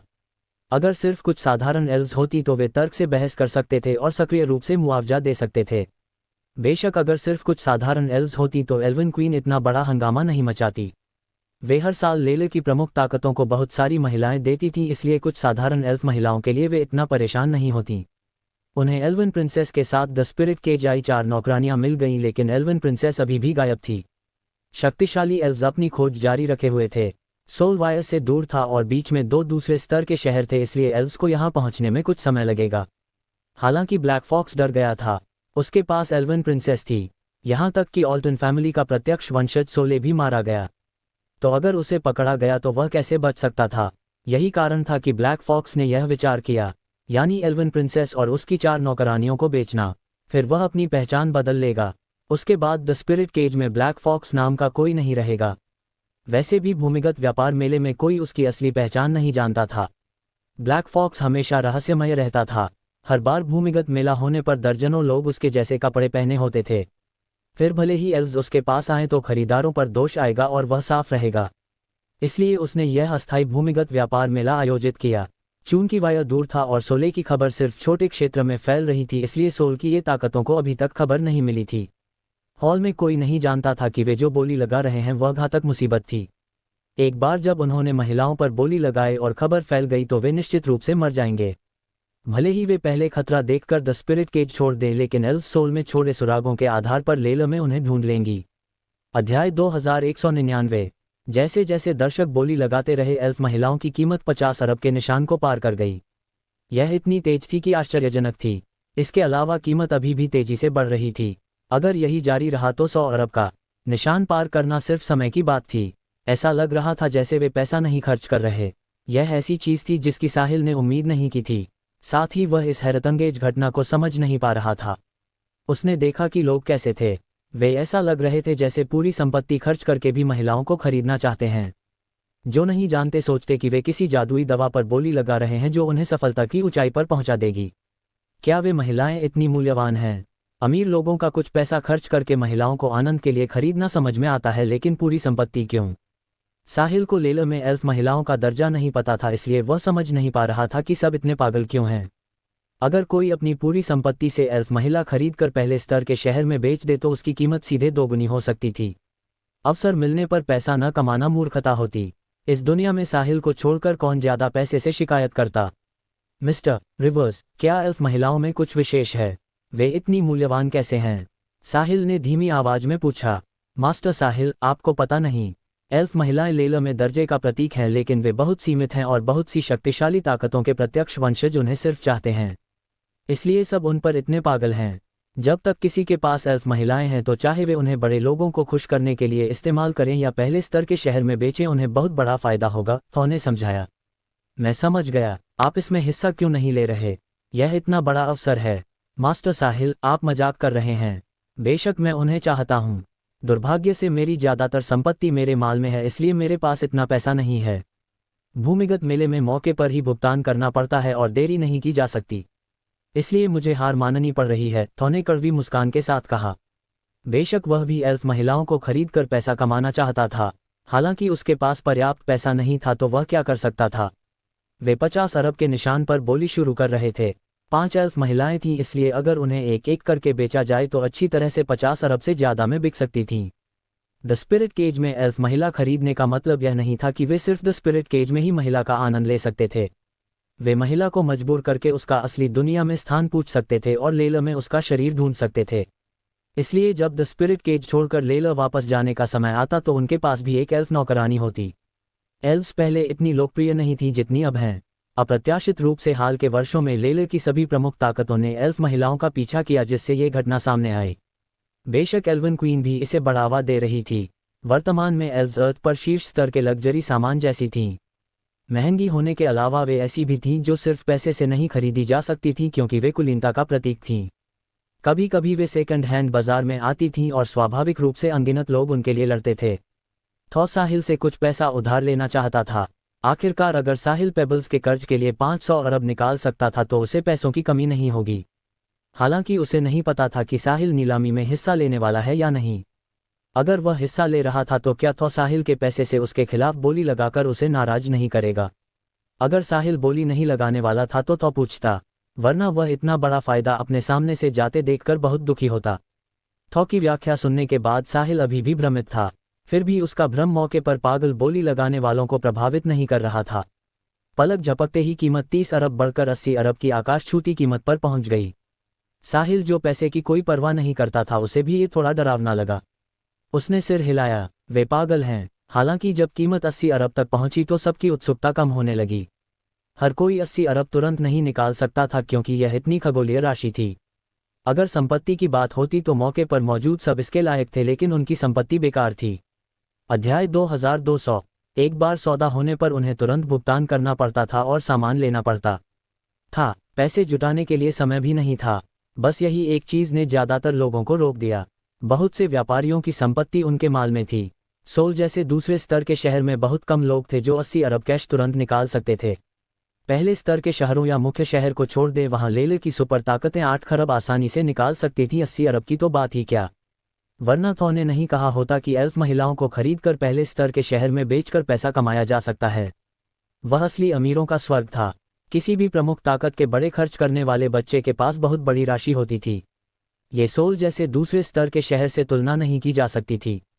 थॉ ट्रेडिंग स्ट्रीट में प्रसिद्ध व्यापारी माना जाता था। उसकी कुल संपत्ति 300 अरब होगी, शायद 500 अरब तक। फिर भी उससे तुरंत 80 अरब निकालना असंभव था, जब तक उसे पैसे जुटाने के लिए थोड़ा समय मिलता। यह असंभव था, चूंकि भूमिगत व्यापार मेले में नियम था कि वे एक दूसरे से पहचान छिपाएं, इसलिए उन्हें यहाँ ही लेन देन पूरा करना पड़ता था। ब्लैक फॉक्स की पहचान सबसे रहस्यमय थी, इसलिए लेन देन का समय टालकर खरीदारों को पैसे जुटाने का मौका देना असंभव था। इसलिए मौके पर नीलामी में शामिल बहुत से लोगों ने हार मान ली और सिर्फ कुछ मजबूत वित्तीय क्षमता वाले अभी भी बोली लगा रहे थे। हालांकि कीमत बढ़ोतरी पहले के 1 अरब या 2 अरब से घटकर अब 500 मिलियन या 300 मिलियन पर आ गई थी। साहिल ने बोली में हिस्सा नहीं लिया था। उसे नहीं पता था कि पैसा खर्च करने के बाद उसे लैविश पॉइंट्स मिलेंगे या नहीं। वह सिर्फ अन्य चीजें खरीद बेचकर लैविश पॉइंट्स प्राप्त कर सकता था। हालांकि एल्व्स जैसी बुद्धिमान जीवन जो मनुष्यों के समान है को खरीद बेचकर क्या उसे लैविश पॉइंट्स मिलेंगे? साहिल को कोई अंदाजा नहीं था, क्योंकि उसने पहले कभी ऐसा नहीं किया था। अगर लैविश पॉइंट्स नहीं मिलते तो वह क्यों खरीदता? साहिल के पास उन अन्य पुरुषों जैसी अजीब रुचियां नहीं थीं। उसे अभी भी अपनी बातें नहीं सुलझी थीं। एल्फ महिलाएं जो दूसरों की नज़र में अमूल्य थीं, साहिल के लिए बिल्कुल आकर्षक नहीं थीं। इसलिए उसने बोली नहीं लगाई। 88 अरब, एक आवाज़ गूंजी। ये वही आदमी था जिसने शुरू में कहा था कि वह अच्छी तरह तैयार है और एल्फ महिलाओं को खरीदना चाहता है। 88.5 अरब, किसी और ने चिल्लाया। 88.8 अरब, एक और आवाज़ आई। 90 अरब, मैं समझौता नहीं करूंगा, आज कोई मुझसे न लड़ो। ये 5 सुंदर एल्फ महिलाएं मेरे साथ जाएंगी। कमरे में शांति छा गई। ये कीमत ज़्यादातर लोगों की तुरंत निकालने की सीमा से आगे थी। उनके पास पैसे जुटाने का समय नहीं था, इसलिए बहुत से लोग सामने से इतना बड़ा फायदा लटकता देखकर भी उसे पकड़ नहीं पा रहे थे। अगर ब्लैक फॉक्स कुछ दिन पहले खबर जारी करता और प्रतिभागियों को पैसे जुटाने का समय देता तो दृश्य निश्चित रूप से ज़्यादा उलझा हुआ होता। दुख की बात थी कि ब्लैक फॉक्स हिम्मत नहीं कर सका। वह बस महिलाओं से छुटकारा पाना चाहता था। वह एक खरीदार ढूंढना चाहता था और उन्हें एल्विन प्रिंसेस खरीदने देना चाहता था। इसलिए वह खबर कैसे जारी कर सकता था? उसे इस बात से कोई फर्क नहीं पड़ता था कि वे कितने में बिकीं। अगर किसी ने महिलाओं को खरीद लिया तो दोष उन पर आता और वह साफ रहता। आखिरकार जब सच सामने आएगा तो वे निश्चित रूप से ब्लैक फॉक्स के पास वापस आएंगे। हालांकि आज के बाद ब्लैक फॉक्स नहीं रहेगा। फिर यह सब उसकी चिंता नहीं रहेगा। दोस्तों, अगर आपको यह वीडियो पसंद आई है तो वीडियो को लाइक करें और नेक्स्ट पार्ट के लिए कमेंट कर देना और नोवेल एडिट चैनल को सब्सक्राइब कर लेना। Thank you.